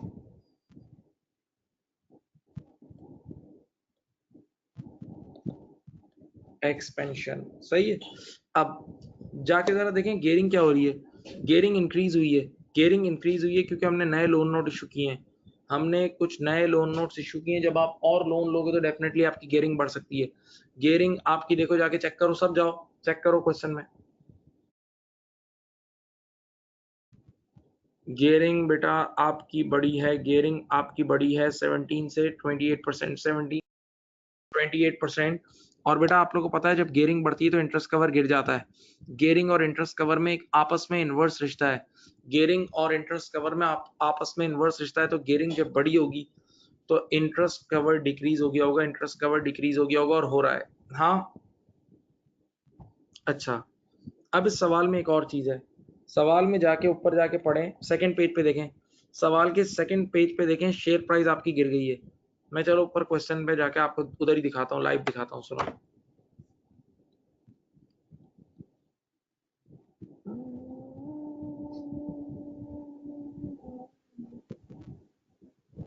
ये देखें देखें, कह रहे हैं the share price of big wood average $6 during the year to 30th September X3 but was only $3 at 30 but was only $3 at 30th September X4। सुनो बेटा, पिछले साल $6 की प्राइस थी, शेयर प्राइस अब $3 हो गई है। इसकी वजूहात मैं आपको बताता हूँ, बड़ी अच्छी अच्छी वजह है, बड़ी अच्छे अच्छे रीजन है आपकी शेयर प्राइस आधी हो गई। क्यों? यहाँ देखें, यहाँ देखें, सब देखें। क्योंकि आपका ईपीएस डिक्रीज हो गया होगा, आपका ईपीएस डिक्रीज हो गया होगा। सब बच्चे यहाँ देखें, आपके ईपीएस का फॉर्मूला ये होता है, ऊपर प्रॉफिट्स नीचे शेयर्स। सही है, ऊपर प्रॉफिट्स नीचे शेयर्स, ऊपर प्रॉफिट नीचे शेयर्स, ऊपर प्रॉफिट नीचे शेयर्स। जरा गौर से देखें, आपके शेयर्स जो है पहले 3000 थे, अब शेयर्स बढ़ के 5000 हो गए। पहले शेयर्स थे 3000, अब 5000। तो शेयर्स बढ़ा तो डिनोमिनेटर बढ़ा बेटा। पहले आपके शेयर्स थे, नंबर ऑफ शेयर्स इशूड थे 3000, अब हो गए 5000। तो शेयर्स बढ़ा तो डिनोमिनेटर बढ़ा। हाँ, तो इससे भी ईपीएस गिरा होगा। और अल्लाह माफ करे, आपका प्रॉफिट आफ्टर टैक्स पहले 1400 था, अब 450 हो गया है, तो प्रॉफिट भी गिरा। तो प्रॉफिट न्यूमरेटर में होता है, न्यूमरेटर गिरेगा तो ईपीएस और नहीं गिरेगा। नहीं समझे बेटा? यहाँ देखें बेटा, आपको डबल पिटाई हुई है। आपने नए शेयर इश्यू किए तो शेयर्स बढ़ा तो डिनोमिनेटर बढ़ा, नए शेयर इश्यू किए तो शेयर्स बढ़े तो डिनोमिनेटर बढ़ा। डिनोमिनेटर बढ़ेगा तो ईपीएस गिरेगा, तो एक बार ईपीएस की ये पिटाई हुई। और उल्टा आपका न्यूमरेटर भी गिरा, आपका प्रॉफिट आफ्टर टैक्स, ये देखो ये देखो ये देखो, प्रॉफिट आफ्टर टैक्स डिक्रीज हो गया है। तो आपका जब प्रॉफिट्स गिरेंगे तो भी आपका ईपीएस डिक्रीज होगा। अगर आपके प्रॉफिट्स गिरेंगे तो आपका ईपीएस डिक्रीज हो जाएगा। आपका ईपीएस डिक्रीज हो जाएगा जब आपके प्रॉफिट्स गिरेंगे, तो आपका ईपीएस डिक्रीज हो जाएगा। हाँ, सही। तो आपकी शेयर प्राइस बढ़ने की एक बहुत बड़ी वजह आपका ईपीएस गिरा है। एक और वजह मैं आपको बताता हूँ, आपका डीपीएस भी गिरा है। डीपीएस का मतलब होता है डिविडेंड पर शेयर। अल्लाह करे समझ में आए। ये वहां सामने देखें, आपका डीपीएस भी गिरा है, डिविडेंड पर शेयर। ये देखें, ये देखें बेटा, आपके ये देखें, सोशी के अंदर टोटल डिविडेंड दोनों साल एक ही है। इधर भी 600 है, इधर भी 600 है। देखें सोशी जो आपको स्क्रीन पर नजर आ रही है, उसमें लास्ट ईयर भी डिविडेंड टोटल 600 थे, इस बार भी 600 है। लास्ट ईयर भी 600 है और इस साल भी क्या है, 600 है। लेकिन आपके नंबर ऑफ शेयर्स पहले थे 3000 शेयर, अब हो गए 5000 शेयर। नंबर ऑफ शेयर्स पहले 3000 थे, अब हो गए 5000। तो डिविडेंड पर शेयर निकाल के दिखाऊं? चलो आ जाओ, मैं डिविडेंड पर शेयर तुम्हें निकाल के दिखाता हूं। इधर देखें, ये लो बेटा, डिविडेंड पर शेयर ऊपर आते हैं डिविडेंड्स, ये देखें ऊपर आते हैं डिविडेंड, नीचे शेयर्स आते हैं, ऊपर डिविडेंड नीचे शेयर्स। तो बताओ डीपीएस पहले कितना था? 600 डिवाइड बाय 3000 जो है ना, पहले था 20 सेंट्स पर शेयर, पहले था 20 सेंट्स पर शेयर, और अब कितना हो गया बताऊं? 600। डिविडेंड तो वही है लेकिन खाने वाले बढ़ गए हैं। ऊपर न्यूमरेटर में डिविडेंड तो वही है लेकिन डिनोमिनेटर में खाने वाले बढ़ चुके हैं। तो अब कितना होगा? मेरे ख्याल से 12 सेंट्स। ये देख लो, आंखें खोल के देख लो भाई, अल्लाह के लिए देख लो प्लीज।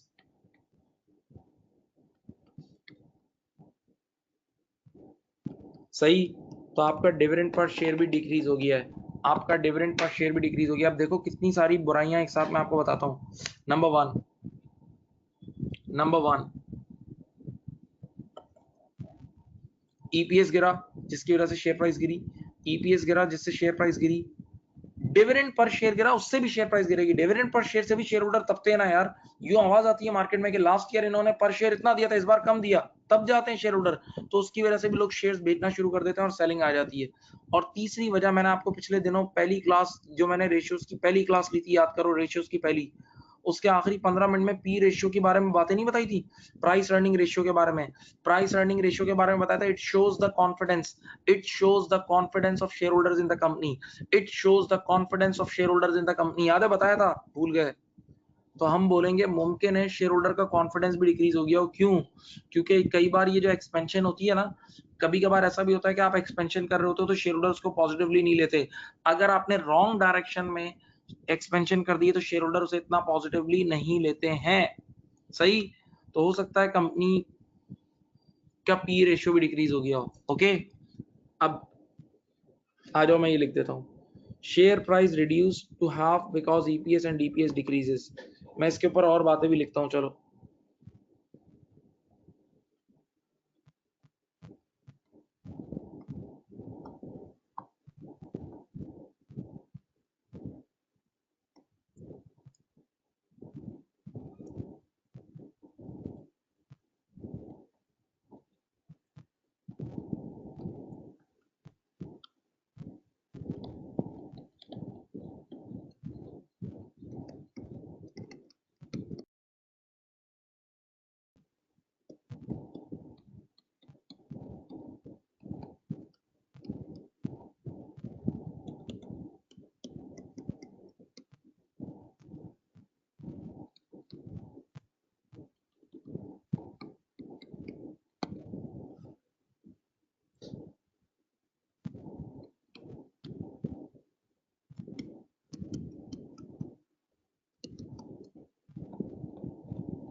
चलो बेटा, ये मैंने कुछ बातें और लिख दी हैं आपके सामने।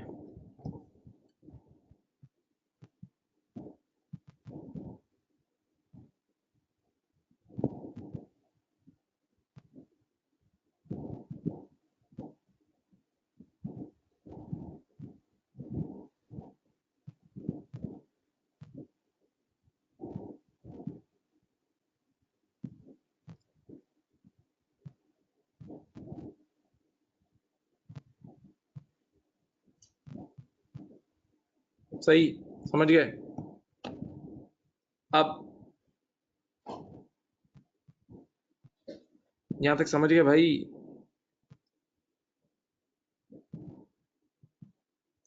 अब तुम लोग को एक हट के कमेंट्री सिखाऊं, महंगी, एक जबरदस्त कमेंट्री है। इतना वैसे उड़ान है नहीं तुम लोग की, लेकिन चलो बताता हूँ तुम लोगों को। देखें, सामने देखें। मैं पहले एक घरेलू एग्जांपल देके बात सिर्फ जरा ग्राउंड बनाता हूँ, टाइम कम है हमारे पास, जरा गौर से देखें। बेटा अक्सर ऐसा होता है, जो लोग फिक्स सैलरी जॉब कर रहे होते हैं, मेरी तरफ देखें प्लीज। जो लोग फिक्स सैलरी जॉब कर रहे होते हैं तो उनकी सैलरी फिक्स होती है। अब एक महीना ऐसा आया साल में जिसमें बहुत करीब के दोस्तों की शादियां आ गई, तो जाहिर बात है शादियों में गिफ्ट देने पड़ते हैं, क्योंकि आपकी भी जब हुई थी तो आपको भी बड़ा सा गिफ्ट मिला था। तो पाकिस्तान में वैसे तो सूद को सब मना करते हैं, लेकिन वैसे शादी के टाइम पे हम लोग सूद को बहुत एक्सट्रीम मानते हैं। तो जब उसने हमें 10,000 का गिफ्ट दिया तो हम भी 10,500 का गिफ्ट देंगे। ये उसूल है, हमारे माशरे का कल्चर है। तो हमने क्या करा, जब इस बार दोस्तों की शादियां आ गई ना करीब, तो उनको बहुत सारे गिफ्ट देने पड़े। तो मंथ की जब 25th आई ना, तो पैसे ऑलमोस्ट खत्म होने पे आ गए थे, क्योंकि फिक्स सैलरी जॉब थी और अचानक से वन ऑफ खर्चे आ गए। तो अब बेगम ने आके बोला कि मुझे ये भी खरीदना है, एक और खर्चा बताया।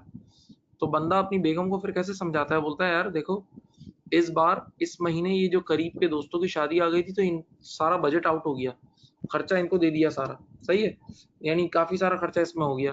तो हम यूं समझाते हैं कि अगले महीने सैलरी तो उतनी आएगी, अगले महीने सैलरी तो उतनी आएगी, लेकिन ये वाले खर्चे नहीं होंगे, तो पैसे बच जाएंगे, फिर खरीद लेना। नहीं समझे?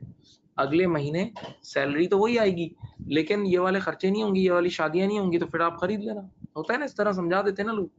तो बस यहाँ भी मैं अब आपको ऐसी एक कमेंट्री कराने जा रहा हूँ।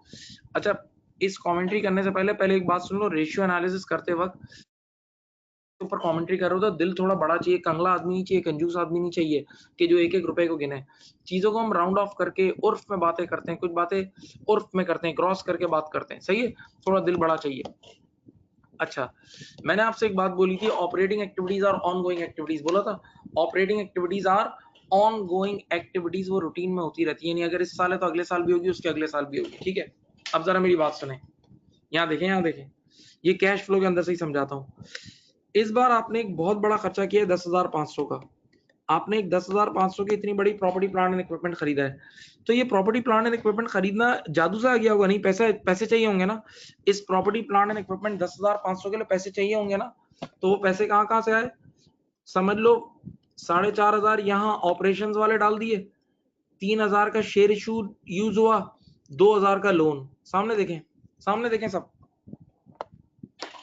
देखो बेटा 10,500 का जो फिक्स एसेट खरीदा, तो इसके लिए पैसे भी तो कहीं से लाए होंगे ना। तो वो 3,000 का शेयर इशू इसमें लग गया होगा, 2,000 का लोन नोट जो इशू है वो उसमें लगे होंगे, 4,500 रुपए का करीब, राउंड ऑफ करके बोल रहा हूँ, 4,500 का जो ऑपरेटिंग कैश फ्लो होगा वो इसमें लग गया होगा। ये सब लग गए। तो बच्चे ने कहा अभी भी पूरा 10.5 नहीं हुआ। तो मैंने कहा हाँ, एंड में आपका जो नेगेटिव आंसर आया है वो भी तो इसी की वजह से आ रहा है, जो एंड में नेगेटिव आंसर आ रहा है वो भी तो इसी की वजह से आ रहा है। हाँ, तो बस ये सब मिलके हमने, यानी ओवरड्राफ्ट भी थोड़ा बहुत यूज हो गया होगा, 930 रुपए का ओवरड्राफ्ट भी इस पे लग गया होगा, तभी तो एंड में नेगेटिव की वजह से ओवरड्रॉन आया। तो देखें ये सारे पैसे मिला के हमने 10,500 का नॉन करंट एसेट खरीदा, पक्का 10,500 का नॉन करंट एसेट इस तरह खरीदा।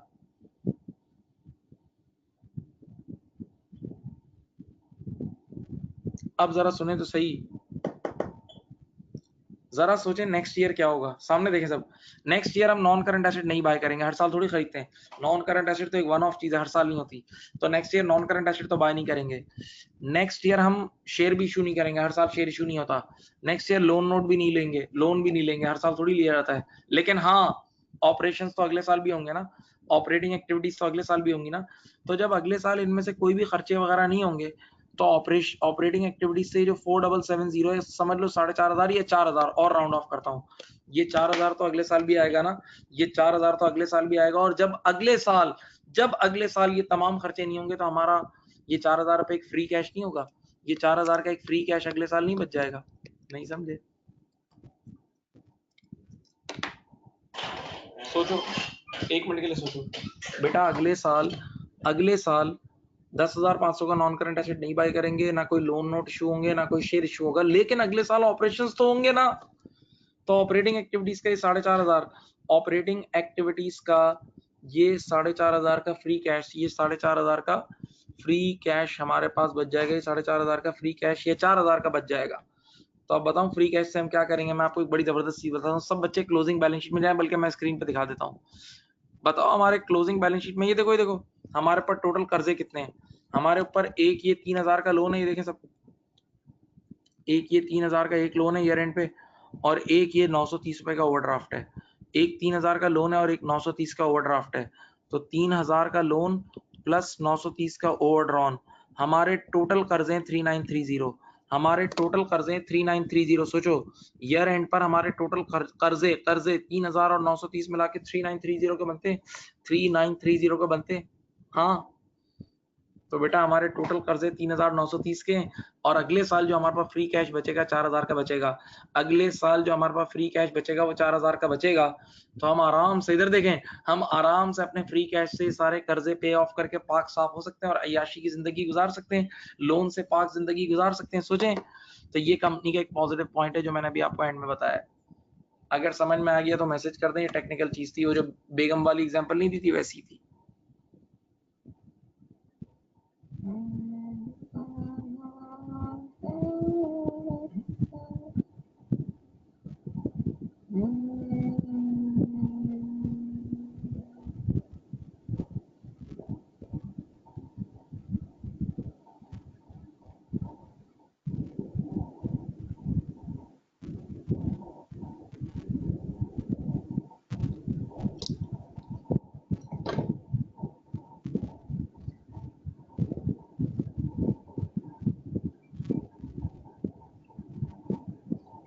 चलो, अब एक दो छोटी छोटी बातें आप लोगों को बतानी है जो आप लोगों को एग्जाम किट में यूजफुल होंगी, सीख लें वो चीजें।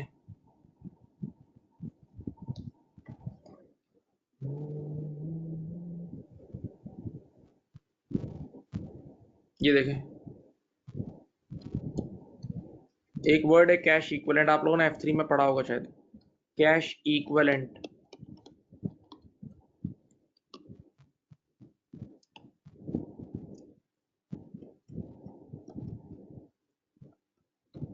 all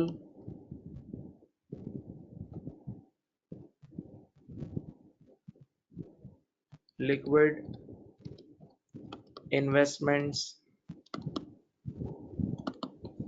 which are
सुनिए बेटा, एक वर्ड है कैश इक्विवेलेंट, एक वर्ड है कैश इक्विवेलेंट। कैश इक्विवेलेंट क्या है? All liquid investments. ये वर्ड आप लोगों ने सुना होगा, आप कैश फ्लो F3 में भी पढ़ाया जाता है। और कैश फ्लो जब बंदा पढ़ रहा होता है ना, तो याद है एंड में एक मैं लाइन लिखता था, cash in net increase in cash and cash equivalent, net increase in cash and cash equivalent, तो उसमें भी ये यूज होता है। सुनो तो यहाँ देखें, कैश इक्विवेलेंट हर उस लिक्विड इन्वेस्टमेंट को बोलते हैं, कैश इक्विवेलेंट हर उस लिक्विड इन्वेस्टमेंट को बोलते हैं which are readily convertible into cash से 3 मंथ्स। हर वो इन्वेस्टमेंट जो 3 महीने के अंदर अंदर लाजिम कैश में कन्वर्ट हो जाए, नहीं जब हम एक क्लिक करें तो 3 महीने के अंदर अंदर पैसा मिल जाए। All liquid investment which are readily convertible into cash and दूसरी शर्त क्या है, which does not carry a significant risk, जिसके अंदर कोई मेजर रिस्क ना हो, जिसके अंदर कोई मेजर रिस्क ना हो, वो कैश इक्विवेलेंट है। वो क्या है? कैश इक्विवेलेंट है। अब मैं मिसाल देता हूँ। नंबर 1, ऑर्डिनरी शेयर्स खरीदे। आज अगर मैंने किसी कंपनी के ऑर्डिनरी शेयर्स खरीदे, तो क्या ऑर्डिनरी शेयर्स कैश इक्विवेलेंट है? नहीं, ऑर्डिनरी शेयर्स कैश इक्विवेलेंट नहीं है। ऑर्डिनरी शेयर्स कैश इक्विवेलेंट नहीं है। बच्चे ने कहा कैसे? मैंने कहा समझाता हूँ। तरह के ऑर्डिनरी शेयर्स खरीदते हैं। आप अगर किसी इदारे के ऑर्डिनरी शेयर्स खरीदते हैं, मेरी तरफ देखें, आप अगर किसी ऑर्गेनाइजेशन के ऑर्डिनरी शेयर्स खरीदते हैं तो वो रिडीमेबल नहीं होते, यानी कंपनी आप, कोई मैंडेटरी बात नहीं है कंपनी आपको पैसा वापस कर दे, सही है? तो कोई ऐसा एग्रीमेंट नहीं होता। Number 2, which does not carry a significant risk वाली शर्त भी मीट नहीं हो रही, क्योंकि ऑर्डिनरी शेयर में तो बहुत बड़ा रिस्क होता है। ऑर्डिनरी शेयर्स में तो बहुत ही बड़ा रिस्क होता है, एकदम प्राइस चेंज हो जाती है। तो ऑर्डिनरी शेयर्स कभी भी कैश इक्विवेलेंट नहीं हो सकते, सही है? एक मिसाल मैं आपको देता हूँ, ये प्राइस बॉन्ड्स को हम कैश इक्विवेलेंट कह सकते हैं। क्यों? प्राइस बॉन्ड 3 महीने के अंदर अंदर कैश में कन्वर्ट हो जाते हैं। बिल्कुल, आप बैंक में जाके प्रेजेंट करें, एकदम पैसे मिल जाते हैं। बैंक में जाके प्रेजेंट करो, एकदम पैसा मिल जाता है। नंबर 1। नंबर 2, प्राइस बॉन्ड के अंदर कोई मेजर सिग्निफिकेंट रिस्क भी नहीं है, तो बेटा प्राइस बॉन्ड को आप कैश इक्विवेलेंट कह सकते हैं। प्राइस बॉन्ड को आप कैश इक्विवेलेंट कह सकते हैं, सही है? अब अगली लाइन पढ़िए, बड़ी मजेदार लाइन है। बाइंग एंड सेलिंग, आप अगर कैश इक्विवेलेंट में पैसा इन्वेस्ट करो या पैसा निकालो, buying and selling of cash equivalent are not recorded in any activity of cash flow, operating, investing, financing कहीं नहीं आता। तो बच्चे ने कहा अगर आप प्राइस बॉन्ड खरीद रहे हो तो ये तो एक इन्वेस्टमेंट है। आप प्राइस बॉन्ड खरीद रहे हो तो ये तो इन्वेस्टमेंट है, तो ये इन्वेस्टिंग एक्टिविटीज में क्यों नहीं आएगा? इसका कैश फ्लो इन्वेस्टिंग एक्टिविटीज में क्यों नहीं आएगा? इसका कैश फ्लो इन्वेस्टिंग एक्टिविटीज में क्यों नहीं आएगा? मैंने कहा जवाब देता हूँ, मेरी तरफ देखना। कैश इक्विवेलेंट नाम लिखा हुआ है। कैश इक्विवेलेंट का लफ्जी तर्जुमा है कैश के बराबर। कैश इक्विवेलेंट का लफ्जी तर्जुमा है कैश के बराबर। तो आप जरा सोचो, मेरी जेब में 1000 रुपए पड़े थे, मैंने 1000 रुपए दिए और 1000 रुपए का प्राइस बॉन्ड ले लिया। एक मिनट, मैंने 1000 रुपए दिए और 1000 रुपए का प्राइस बॉन्ड ले लिया, तो कैश के बराबर ही एक चीज आ गई ना, कैश के बराबर ही एक चीज आ गई। तो जब कैश के बराबर एक चीज आई तो कैश में क्या चेंज हुआ? जब कैश के बराबर ही एक चीज आ गई तो कैश में कोई चेंज नहीं हुआ। और जब कैश में कोई चेंज नहीं हुआ, तो ऐसी सूरत हाल में सामने देखें, ये कैश फ्लो में क्यों रिकॉर्ड होगा? जब कैश में कोई चेंज ही नहीं हुआ तो कैश फ्लो में क्यों रिकॉर्ड होगा? जब कैश में कोई चेंज ही नहीं हुआ तो कैश फ्लो में क्यों रिकॉर्ड होगा? सही। तो ये किसी भी एक्टिविटी में नहीं आएगा। बस cash equivalents are just used in the end for cash reconciliation. बेटा जब कैश फ्लो एंड हो जाती है, याद है, जब कैश फ्लो एंड हो जाती है तो आप रिकंसाइल करते हो। जब कैश फ्लो एंड हो जाती है तो आप रिकंसाइल करते थे कि आपके कैश फ्लो बैलेंस हुई नहीं हुई, टाई हुई नहीं हुई। तो बस बैलेंस होने में ये यूज होता है। जहां आप बैंक बैलेंस वगैरह यूज करते हो ना, तो वहां अगर क्वेश्चन में कैश इक्विवेलेंट गिवन हो तो वो भी यूज होगा टाई करते वक्त, और कहीं इसका कोई इस्तेमाल नहीं है। तीनों में से किसी एक्टिविटी में भी नहीं आएगा।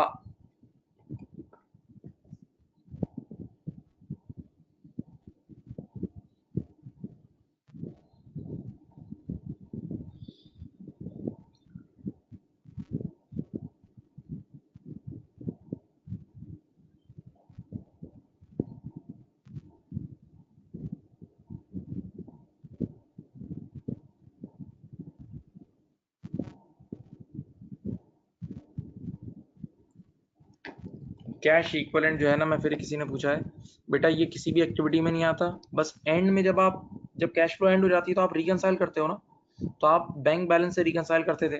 तो अगर क्वेश्चन में ये वाला कैश इक्विवेलेंट गिवन हो तो इसको भी रिकंसिलिएशन में लेना। अगर ये कैश इक्विवेलेंट गिवन हो तो इसको भी रिकैंसिलेशन में लेना, इसके जरिए पता लग जाएगा क्वेश्चन टाई हुआ या नहीं हुआ।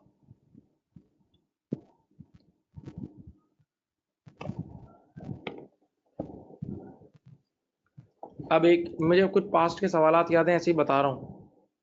एक बार एक सवाल आया था, देखो इस तरह,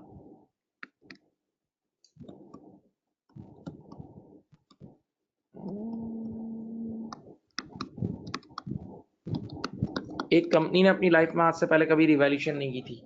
एक कंपनी ने अपनी लाइफ में आज से पहले कभी रिवैल्यूएशन नहीं की थी, तो रिवैल्यूएशन रिजर्व का ओपनिंग क्या होगा? 0। एक कंपनी ने अपनी जिंदगी में आज से पहले रिवैल्यूएशन नहीं की थी, तो रिवैल्यूएशन रिजर्व का ओपनिंग क्या होगा? 0। कंपनी ने इस बार पहली बार यहाँ रिवैल्यूएशन की है, देखो 2500 की पहले दिन, देखो ये एंट्री बनाई,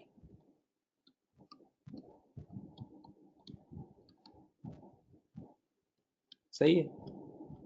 लैंड डेबिट 2500 और रिवैल्यूएशन रिजर्व क्रेडिट 2500, ये एंट्री बनाई। अब बेटा मैंने आप सबको फाइनल अकाउंट पढ़ाया और इससे पहले IAS 12 भी पढ़ाया है। जब ये वैल्यू बढ़ी, डेफर टैक्स ऑन रिवैल्यूएशन याद है? डेफर टैक्स ऑन रिवैल्यूएशन, जब ये वैल्यू बढ़ी तो मैं टैक्स वालों के पास गया, मैंने कहा ये लो मुझे फायदा हुआ है, ये लो 2500 रुपए का फायदा हुआ है, ये लो टैक्स 20%। तो टैक्स वालों ने कहा दिमाग खराब हो गया कि हम अभी तो टैक्स नहीं लेंगे, तो बोला हम फ्यूचर में टैक्स लेंगे। तो मैं समझ गया जब फ्यूचर में टैक्स देना है तो this is taxable TD, this is taxable TD. और टैक्सेबल टीडी पर डेफर टैक्स लायबिलिटी बुक होती है। टैक्सेबल टीडी पर मेरे प्यारे बच्चों डेफर टैक्स लायबिलिटी बुक होती है, टैक्सेबल टीडी पर डेफर टैक्स लायबिलिटी बुक होती है। हाँ, तो आप जरा इस 2500 पे, इस 2500 पे लेटेस्ट से 20% लगाओ, 20% टैक्स रेट था।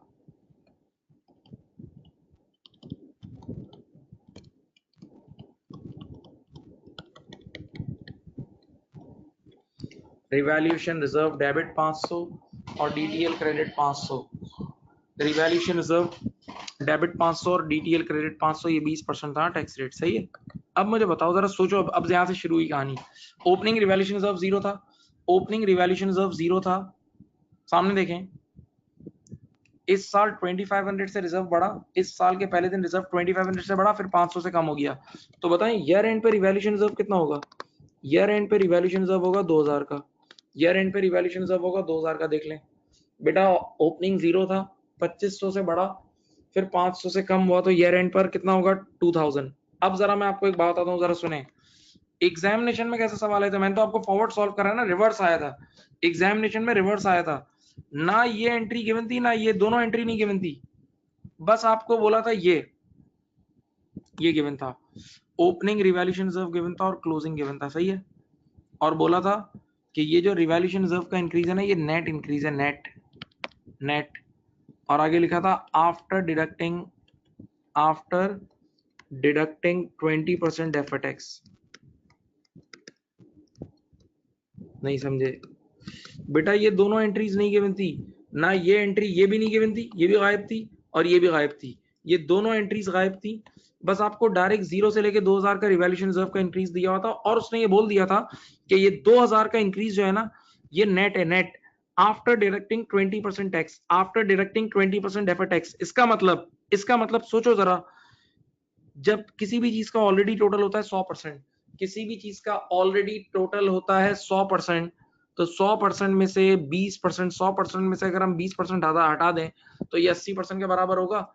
ये 2000 का जो इंक्रीज हुआ ये 80% के बराबर होगा। तो आप देखो इसको क्या करना है, इस 2000 को इधर देखें, डिवाइड बाय 80 करना, इनटू 100 करना, तो ये हो जाएगा 2500, ये हो जाएगा 2500। और यूं आप इस 2500 की एंट्री तक पहुंच जाओगे, आप 2500 की एंट्री तक पहुंच जाओगे। बच्चे ने कहा एक सवाल है, इस 2500 की एंट्री तक आप क्यों पहुंचना चाह रहे हैं? इस 2500 की एंट्री तक क्यों पहुंचना चाह रहे हैं? मैंने कहा आंखें खोल के देख लो, इस 2500 की एंट्री में लैंड डेबिट हो रहा है, इस 2500 की एंट्री में लैंड डेबिट हो रहा है, और land is the part of property plant and equipment. Land is the part of property plant and equipment. सोचो, तो प्रॉपर्टी प्लांट एंड इक्विपमेंट का जो तुम लोग अकाउंट नहीं बनाते थे, ये वाला, ये जो पीपी का अकाउंट बनाते थे ना, याद है? उसमें ये लैंड जाके डेबिट हो जाएगा, इधर रिवैल्यूएशन रिजर्व के नाम से 2500 डेबिट हो जाएगा। नहीं समझे?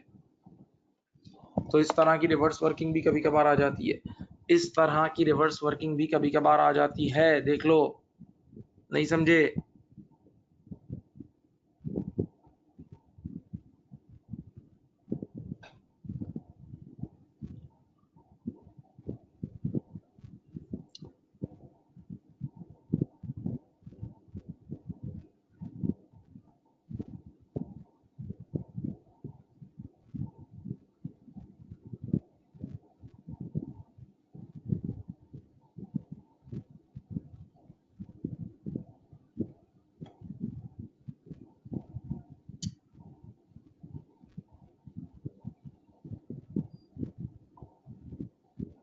सही।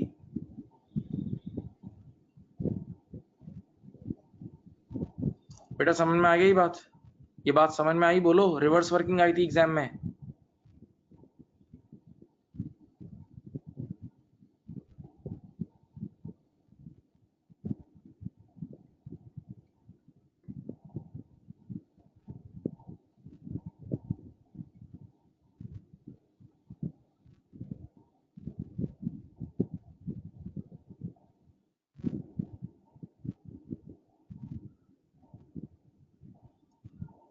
भाई एक बच्चे देखो, सुनो बेटा, ओपनिंग रिवैल्यूएशन रिजर्व 0 था, आपने 2500 से रिवैल्यूएशन करी। पहले सबसे पहले मैं 0 से समझा रहा हूँ, लैंड डेबिट और रिवैल्यूएशन रिजर्व क्रेडिट।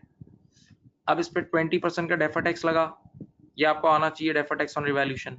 तो 2500 माइनस 500, 2500 से रिवैल्यूएशन रिजर्व एक बार क्रेडिट हो रहा है और एक बार 500 से डेबिट हो रहा है। तो 2500 माइनस 500 कितना होता है? 2000। तो ईयर एंड पे क्लोजिंग 2000 होगा। अब आप टेक्निकली सोचें, ये जो ओरिजिनल एंट्री थी ये 100% थी, ओरिजिनल एंट्री 100% थी, उसमें से 20% कट गया, 100% में से 20% कटा, तो ये जो 2000 का इंक्रीज है ये 80% के बराबर होगा ना। ये 2000 का इंक्रीज जो है ये 80% के बराबर होगा ना। तो आपको क्वेश्चन में सिर्फ ये बैलेंस शीट से इंक्रीमेंट गिवन था और नीचे एक लाइन लिखी हुई थी कि this 2000 increment is net amount after deducting 20% tax, after deducting 20% tax. तो अब ये 80% के बराबर है। तो आप 2000 को, आपको ओरिजिनल 100 तक जाना है, तो आप 2000 डिवाइड बाई 18 टू 100 करोगे तो ओरिजिनल अमाउंट आ जाएगा 2500। और आप उस 2500 से ये एंट्री बना लेना, और एक बार ये एंट्री बन गई तो ये लैंड के अकाउंट में डेबिट हो जाएगा जाके।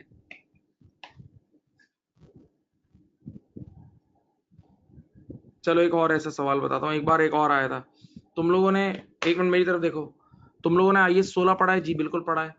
IAS 16 में रिवैल्यूएशन रिजर्व रियलाइज की एंट्री पढ़ाई थी, रिवैल्यूएशन रिजर्व डेबिट और retain earning credit. Revaluation reserve realise की एंट्री पढ़ाई थी। IAS 16 में आप लोगों को रिवैल्यूएशन रिजर्व रियलाइज की एंट्री पढ़ाई थी, याद है?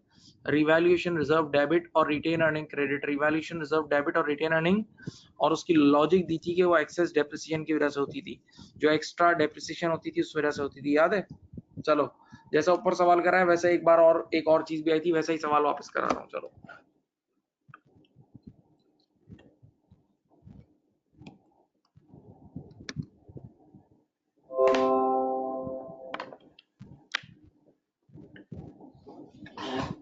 सुनो, यहाँ देखें, आपके पास ये है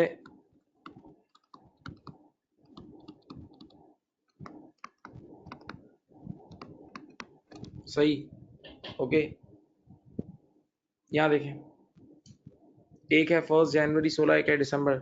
ईयर के स्टार्टिंग में आपके पास रिवैल्यूएशन रिजर्व लेटेस्ट से 0 था, ठीक है। पहली बार एक डेप्रिशिएटिंग एसेट आपने एक प्लांट को रिवैल्यू कराई, देखो प्लांट डेबिट 1000 रुपए और रिवैल्यूएशन रिजर्व क्रेडिट 1000 रुपए, सही। प्लांट एक डेप्रिशिएटिंग एसेट होता है, सही है। अब क्वेश्चन में लिखा हुआ था डेप्रिसिएशन रेट इज 10%। अब आप दिमाग से सोचें, जब डेप्रिसिएशन रेट 10% है, जब डेप्रिसिएशन रेट इज 10% है, तो जो भी जितने से भी रिवैल्यू हुआ होगा तो एक्स्ट्रा डेप्रिसिएशन भी तो 10% अराइज हुई होगी। भाई एसेट ऊपर गया, सोचो यार, ये पहले पढ़ा है, एसेट ऊपर गया तो उसके आने वाले कल की डेप्रिसिएशन भी तो ऊपर जाएगी, एसेट ऊपर गया तो उसके आने वाले कल की डेप्रिसिएशन भी तो ऊपर जाएगी। तो वो एक्स्ट्रा डेप्रिसिएशन की वजह से एक्स्ट्रा डेप्रिसिएशन के इंपैक्ट को कैंसिल करने के लिए हम रिवैल्यूएशन रिजर्व रियलाइज की एंट्री बनाते थे, रिवैल्यूएशन रिजर्व रियलाइज की एंट्री बनाते थे। तो बताओ, वो जब डेप्रिसिएशन रेट 10% है तो रिजर्व 10% रियलाइज हुआ होगा, तो बताओ 10,000 का 10% कितना होता है? 10,000 का 10% निकाल लो, ये होगा 100 रुपए। इस 100 रुपए की एंट्री ये बनेगी, ये रिवैल्यूएशन रिजर्व डेबिट 100 रुपए, सही है। भाई जितना डेप्रिसिएशन का रेट होगा उसी हिसाब से रिजर्व रियलाइज होगा, उसी हिसाब से रिजर्व रियलाइज होगा। तो अब बताओ, आपका रिवैल्यूएशन रिजर्व ऑलरेडी 1000 था, आपका रिवैल्यूएशन रिजर्व ऑलरेडी 1000 था, 100 रुपए से कम हो गया, तो ईयर एंड का रिवैल्यूएशन रिजर्व कितना होगा? 900। ईयर एंड का रिवैल्यूएशन रिजर्व होगा 900, ईयर एंड का रिवैल्यूएशन रिजर्व होगा 900। अब जरा एक बात सुने, मैं तो पूरा फॉरवर्ड सॉल्व करा है ना, पहले ये एंट्री बनाई फिर ये बनाई और आपको फिर ये, एग्जामिनर ने ये दोनों एंट्रीज नहीं दी थी, ये दोनों एंट्रीज नहीं दी थी, बस आपको डायरेक्ट बोला था कि साल के पहले दिन रिवैल्यूएशन हुई है और पता नहीं कितने की हुई है। आपको यहां से देखना होगा बैलेंस शीट में कि आपका रिवैल्यूएशन रिजर्व 900 से बढ़ रहा है। आपको बैलेंस शीट में देखना होगा कि आपका रिवैल्यूएशन रिजर्व कितने से बढ़ रहा है, 900, और साथ आपको गिवन है डेप्रिसिएशन रेट है 10%। डेप्रिसिएशन रेट है 10%, तो ये जो 900 का अमाउंट है ना, ये जो 900 का अमाउंट है ये नेट है। ये 900 का अमाउंट नेट है after making realisation entry, after making realization entry through 10% depreciation, after making realization entry through 10% depreciation। तो अब आप क्या करोगे, ये 900 जो है ना, ये 900 90% के बराबर होगा क्योंकि 10% की डेप्रिसिएशन कट गई है। तो आप 900 डिवाइड बाय 90 इंटू 100 करोगे तो ये आ जाएगा 1000, और इस तरह करके आप ये 1000 वाली एंट्री तक पहुंच जाओगे। आप इस 1000 वाली एंट्री तक पहुंच जाओगे। देख लो, एक नजर में खामोश हूं, देख लो।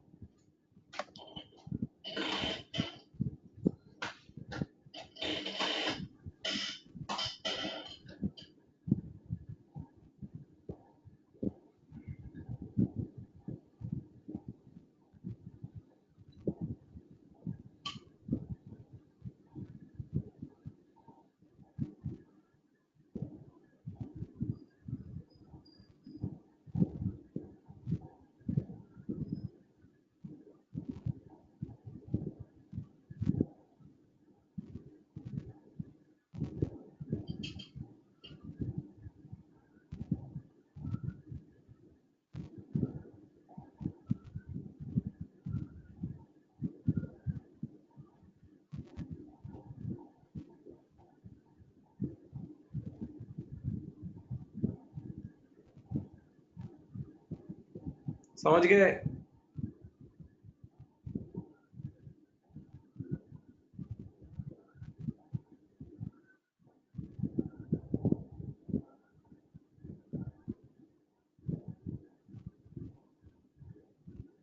हाँ, अच्छा, एग्जाम किट में एक सवाल है, आसान, ये इतना मुश्किल नहीं है, आप लोग कर तो लेंगे, बच्चों ने भी कर लिया था। एक है मॉन्टी और एक है किंगडम, एक मॉन्टी और एक किंगडम है।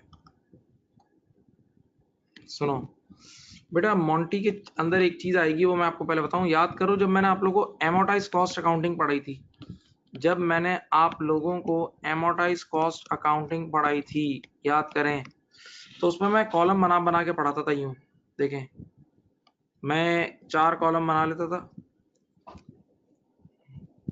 एक होता था एमोटाइज कॉस्ट ब्रॉड फॉरवर्ड, सही है। एक मैं यहाँ लिखता था इंटरेस्ट एक्सपेंस, इधर आता था इंटरेस्ट पेड, और इधर आता था एमोटाइज कॉस्ट कैरेट फॉरवर्ड। याद है बेटा, जब मैं आपको फाइनेंशियल इंस्ट्रूमेंट के अंदर, जब मैं आप लोगों को फाइनेंशियल इंस्ट्रूमेंट्स के अंदर एमोटाइज कॉस्ट अकाउंटिंग पढ़ाता था, फाइनेंशियल इंस्ट्रूमेंट्स के अंदर एमोटाइज कॉस्ट अकाउंटिंग पढ़ाता था, तो ये 4 कॉलम हम बनाते थे, 4 कॉलम हम बनाते थे, सही है। अब मैं आपको जरा तर्ज समझा रहा हूँ है क्या, सुनो। मॉन्टी के सवाल मेरे सामने है, मॉन्टी के सवाल में देखो क्या है।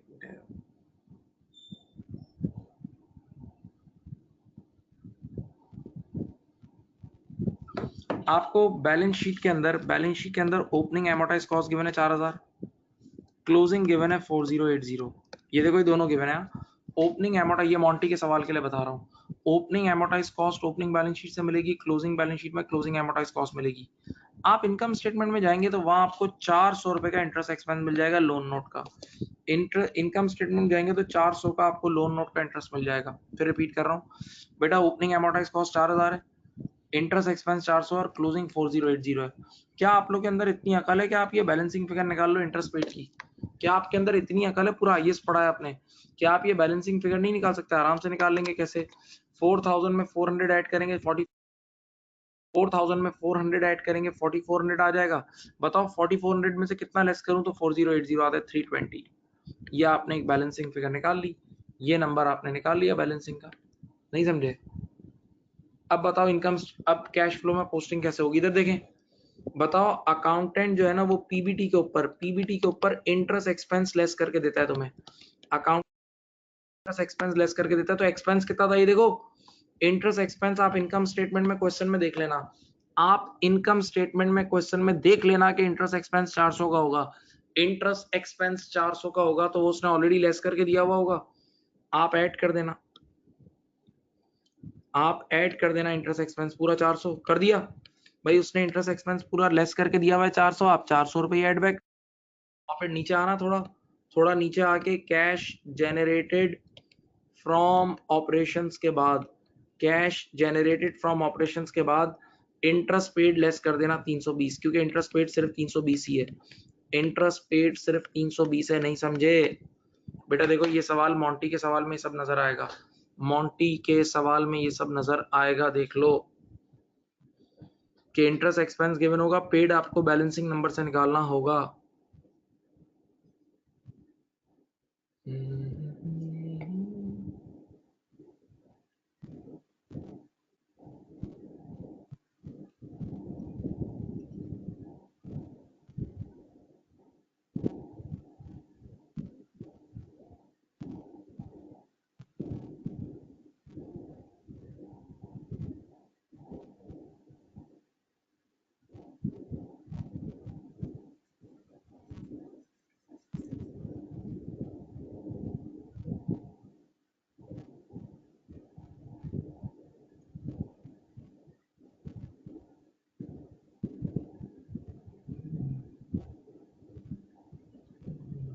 कर लिया जी? हाँ, बात समझ में आई है मॉन्टी की?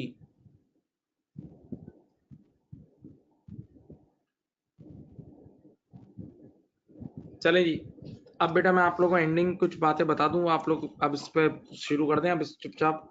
आप लोगों ने सबसे पहली चीज जो है ना, वो एग्जाम किट कंप्लीट करनी है 100%, मस्ट है ये। एग्जाम किट आपने 100% करनी है, चाहे वो ओटी केसेस हो, चाहे वो एमसीक्यूज हो, चाहे वो डिस्क्रिप्टिव क्वेश्चन हो, 100% किट करनी है, 100% किट करनी है, हर चीज काम की है, हर चीज काम की है, ठीक है राइट? वैसे मैंने बहुत सारे क्वेश्चन साथ साथ कराए भी हैं, लेकिन स्टिल आपने फिर भी 100% किट करनी है फॉर श्योर। नंबर 2, आपने लेटेस्ट पास्ट पेपर्स करने,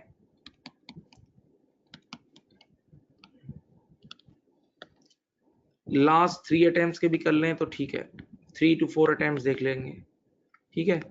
ये आपको इंटरनेट से अवेलेबल होंगे accaglobal.com से,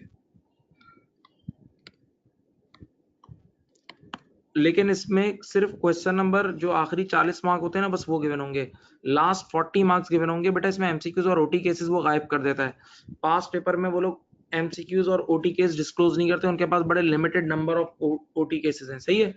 तो आपने वो descriptive question last 3 to 4 attempt के accaglobal.com से निकाल लेने हैं। फिर अब जो मैं बात बोलने आ रहा हूँ उसके बगैर नहीं देना पेपर, मॉक। बेटा एक मॉक है, ऑनलाइन मॉक है ACCA ग्लोबल पे, ACCA ग्लोबल पे एक ऑनलाइन मॉक है, वो कर लेना है F7 के स्पेसिमेन पेपर के नाम से शायद, सही है? अब मैंने आप लोग को कंसोलिडेशन की भी और फाइनल अकाउंट्स की भी मैंने आप लोगों को वो एक्सेल की फाइल्स भेज दी थी कि किस तरह एक्सेल पे होगा, और साथ सवाल खुद भी कराया था मैं। कैश फ्लो भी मेरे पास पूरा सॉल्व है, कैश फ्लो भी मेरे पास पूरा सॉल्व है एक्सेल पे, वो भी मुझे याद दिलाना, भेज दूंगा, मसला नहीं है। कैश फ्लो भी आप लोगों को भेज दूंगा, जरा पीछे पड़ोगे तो भेज दूंगा, ठीक है? अब एक और बात सुनो, देखो ये बड़ा एक टेक्निकल मसला है, शायद कुछ लोगों को तो पता होगा, कुछ लोग जो पहली बार पार्ट 2 का, बेटा जो एक्सेल जिस पे आप प्रैक्टिस करते हो ना, उसमें बहुत सारे फंक्शन हैं, शॉर्टकट कीज हैं, ऑल्ट इक्वल टू दबाते हो तो क्या हो जाता है, बहुत सारी चीजें हो जाती हैं, लेकिन आपका जो एग्जाम सॉफ्टवेयर है उसमें शॉर्टकट्स नहीं लगते, आपके एग्जाम सॉफ्टवेयर में शॉर्टकट्स नहीं लगते। तो बेटा मेरे प्यारे बच्चों एक बात याद रखना, अगर आपको एग्जाम के स्टाइल में प्रैक्टिस करनी है ना, तो आप जाना accaglobal.com पर, वहां एक कंस्ट्रक्टेड रिस्पॉन्स एरिया, एक प्रैक्टिस का एरिया गिवन है जहां आप जाके सॉल्व कर सकते हैं, तो वो एक्सेल जैसा ही है, लेकिन एक्सेल के फॉर्मूलाज उस पर नहीं लगते, ठीक है? तो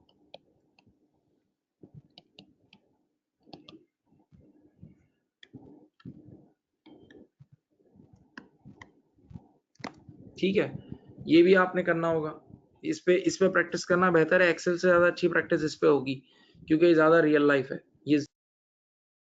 ये वाला जो पेपर है ना, मुझे याद दिलाना, शायद मैं भी इसका लिंक आपको सेंड कर पाऊंगा, शायद कर सकता हूँ, मैं देख लूंगा, ठीक है? ये सारी चीजें, फिर मैंने आप लोगों को बोला था, वो मैंने इतना बोला है, मेरी रिकॉर्डेड वीडियोस में अभी तक मौजूद है, बुक रीडिंग। मैंने कहा था आईएएस की बुक रीडिंग कम से कम करनी है, book reading of all IAS and IFRS।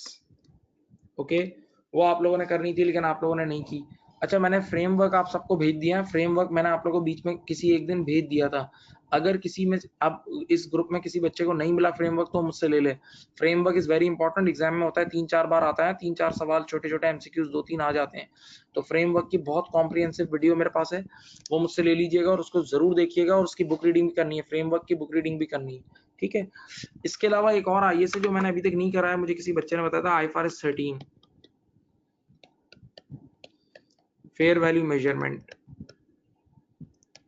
ये IAS भी, इसका भी 1-2 MCQs बच्चों ने कहा आ रहे हैं, तो मैं आपको ये IAS आज या कल में भेज दूंगा, मुझे याद दिलाना। लेकिन ये असल में IAS SBR के, ये IAS P2 लेवल का एडवांस IAS है।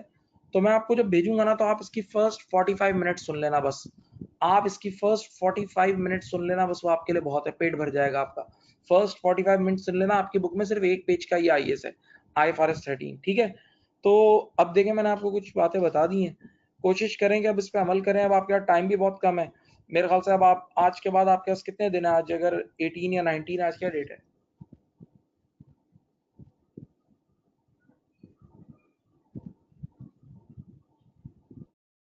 19 है ना? तो अब आपके पास पूरे 2 हफ्ते हैं, 2 हफ्ते हैं। तो बस अब अपने टाइम को ज़रा कीमती समझें, और मॉक के बगैर पेपर नहीं देना, मॉक के बगैर पेपर नहीं देना, मॉक जरूर करना, ठीक है। मॉक नहीं करोगे तो आपको अपनी स्पीड का भी अंदाजा नहीं होगा। ये एक मॉक भी कम है, 2-3 मॉक करें, BPP कैपलन वगैरह जहां से ऑनलाइन मॉक मिल रहे हैं, सारे मॉक लें और मॉक करें। ओके, चलें, अल्लाह ताला आप लोगों को कामयाब करे।